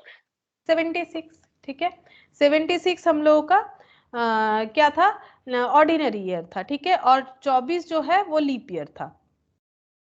अच्छा, ये ऐड करने से कितना आ जाएगा, ये तो 100 ही आएगा। अच्छा, एक सेकेंड, हाँ, अच्छा, अब ऑड लीप ईयर में कितने सारे ऑड डेज होते हैं, ये देखो, लीप ईयर में कितने सारे ऑड डेज होते हैं, जो लीप ईयर होते हैं उसमें कितने सारे ऑड डेज होते हैं, कहाँ पर लिखा था लीप ईयर में कितने सारे ऑड डेज होंगे, ये देखो, अगर ऑर्डिनरी ईयर है तो उसमें ये 366 और 365 कहाँ पर लिख दिया मैंने ये वाला पॉइंट, ये देखो, 1 ऑड डे और यहाँ पर 2 ऑड डे, अगर लीप ईयर होगा तो 2 ऑड डे है ना, और अगर नॉन लीप ईयर होगा तो 1 ऑड डे। हम लोग कैलकुलेट क्या करने वाले हैं, हम ये प्रूव करके दिखाने वाले, 100th ईयर में 5 ऑड डे होता है, ठीक है, अगर 24 लीप ईयर है, एक लीप ईयर में अगर 2 ऑड डेज होता है तो कितना ऑड डेज होगा, इस तरह से हम लोग कैलकुलेट कर सकते हैं। अगर एक लीप ईयर में 2 ऑड डेज होगा तो 24 लीप ईयर में कितना ऑड डेज होगा, इतना। और अगर एक ऑर्डिनरी ईयर में एक ऑड डे होता है तो 76 ऑर्डिनरी ईयर में कितना ऑड डेज होगा, 76 इंटू 1, ठीक है, ये तो समझाने के लिए बोल रहे, ठीक है। तो ये हो गया 48। अब ऐड करते टोटल ऑड डेज कितना होता है, तो 8 + 6 कितना हो जाएगा 4, और ये हो गया 124, तो टोटल 124 डेज हो गया। ठीक है, देखो हम फिर से समझाते हैं। मैंने क्या किया, मैंने पहले बोला कि 100 साल में जो ईयर है उसका डिविजिबल दो पार्ट में हो जाएगा, कुछ तो ऑर्डिनरी ईयर होंगे, कुछ लीप ईयर होंगे। थोड़ी देर पहले मैंने तुम लोग को लिख के दिखाया कि 100 साल में मतलब 0 से लेके 100 तक, पहला अगर देख लो या कोई भी 100 साल का रेंज ले लो, तुम लोग को 24 लीप ईयर मिल जाएगा। ठीक है, अगर 100 में 24 लीप ईयर है तो बाकी ऑर्डिनरी ईयर है। हम लोग को क्या कैलकुलेट करके देखना है, हम लोग ये प्रूव करना चाहते हैं कि 100 साल में 5 ऑड डेज होता है। ठीक है, तो एक ऑर्डिनरी ईयर में अगर एक ऑड डेज होता है तो 76 ऑर्डिनरी ईयर में 76 ऑर्डिनरी डेज होगा, ऑड डेज होगा। और 24 एक लीप ईयर में अगर दो ऑड डेज होता है तो 24 लीप ईयर में 48 ऑड डेज होगा, तो टोटल 124 डेज आ गया। ठीक है, अब इसमें ऑड कितना है वो कैसे कैलकुलेट किया जाता है, हमेशा इसे वीकली कन्वर्ट करना चाहिए। तो वीक वीक में ट्रांसफर करते कितना राउंड वीक मिल जाता है हमें, तो यहां पर हो गया 7 से डिवाइड करेंगे 54, 7 7 सा 49, 5 बच गया। ठीक है, तो ये क्या हो गया, ये वीक हो गया, वीक में कन्वर्ट कर दिया। ये क्या हो गया, 5 ऑड डेज। जो वीक में नहीं बना, इस डेज में जो वीक में नहीं बना वही ऑड डेज हो जाएगा। तो ये देखो 5 odd days in every 100 year, इस तरह से होता है। ठीक है, तो मैंने 100 वाला तुम लोगों को प्रूफ करके दिखा दिया कि क्यों 5 ऑड डेज हो रहा है। ठीक है, अच्छा, और एक पॉइंट है हम लोग लिख लेते हैं।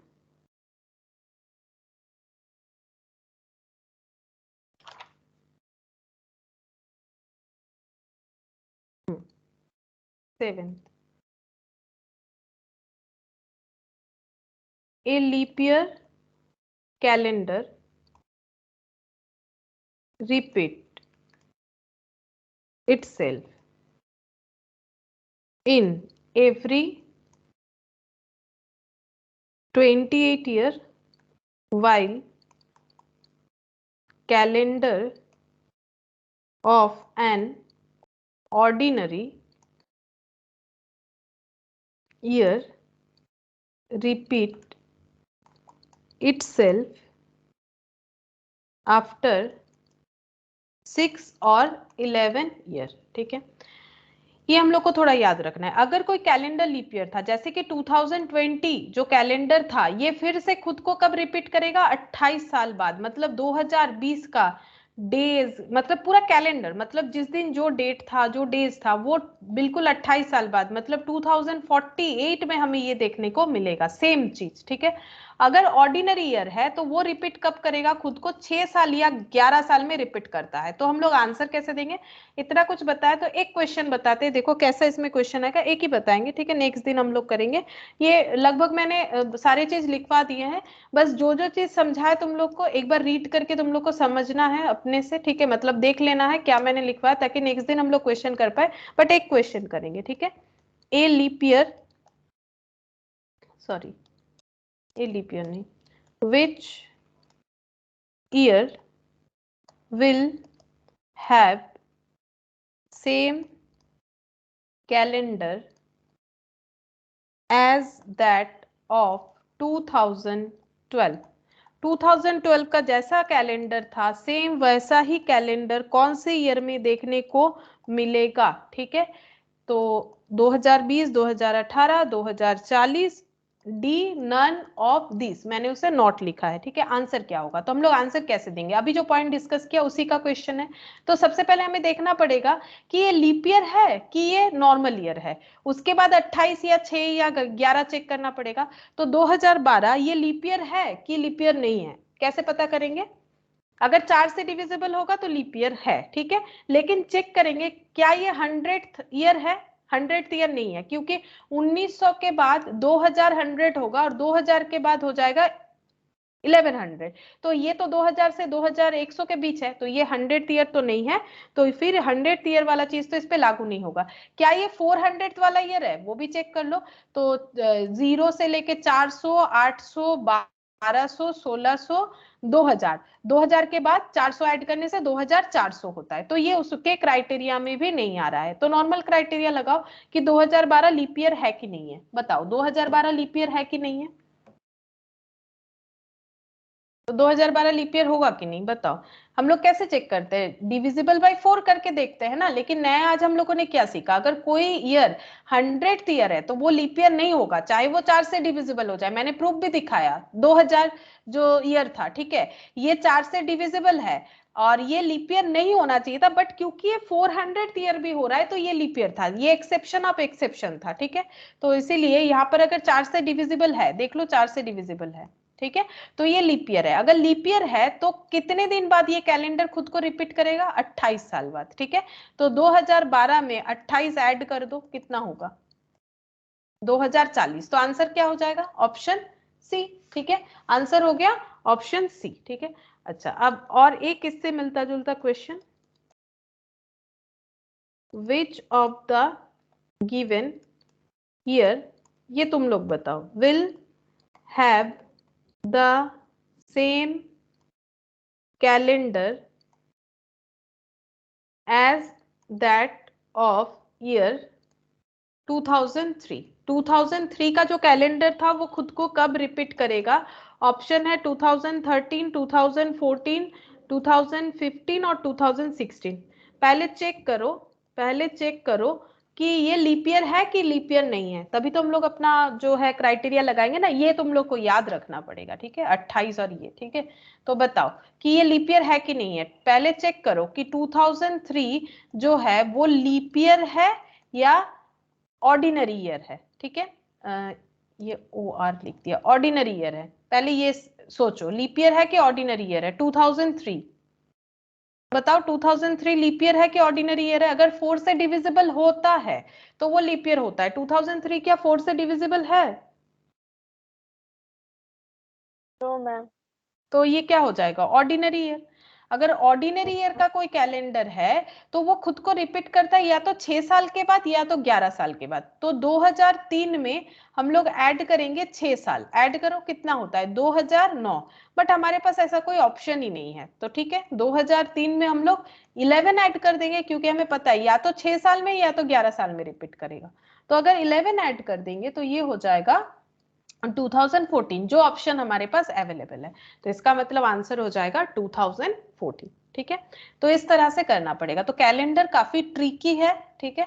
तो इसमें हमें लेकिन सिर्फ एनालिटिकल पावर से नहीं होगा, कुछ डेटा भी हमें याद रखना पड़ेगा, ठीक है। लगभग मैथमेटिकल चैप्टर जैसा है, तो इसको बहुत ही अच्छे तरीके से करना है, क्योंकि इससे क्वेश्चन आता है और थोड़ा सा ट्रिकी है, काफी टफ है ये और क्लॉक, ठीक है।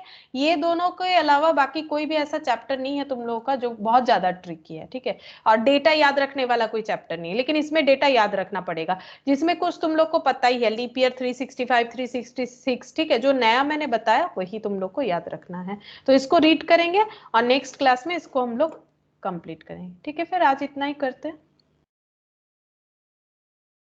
हैं, मैम, बाय मैम। बाय।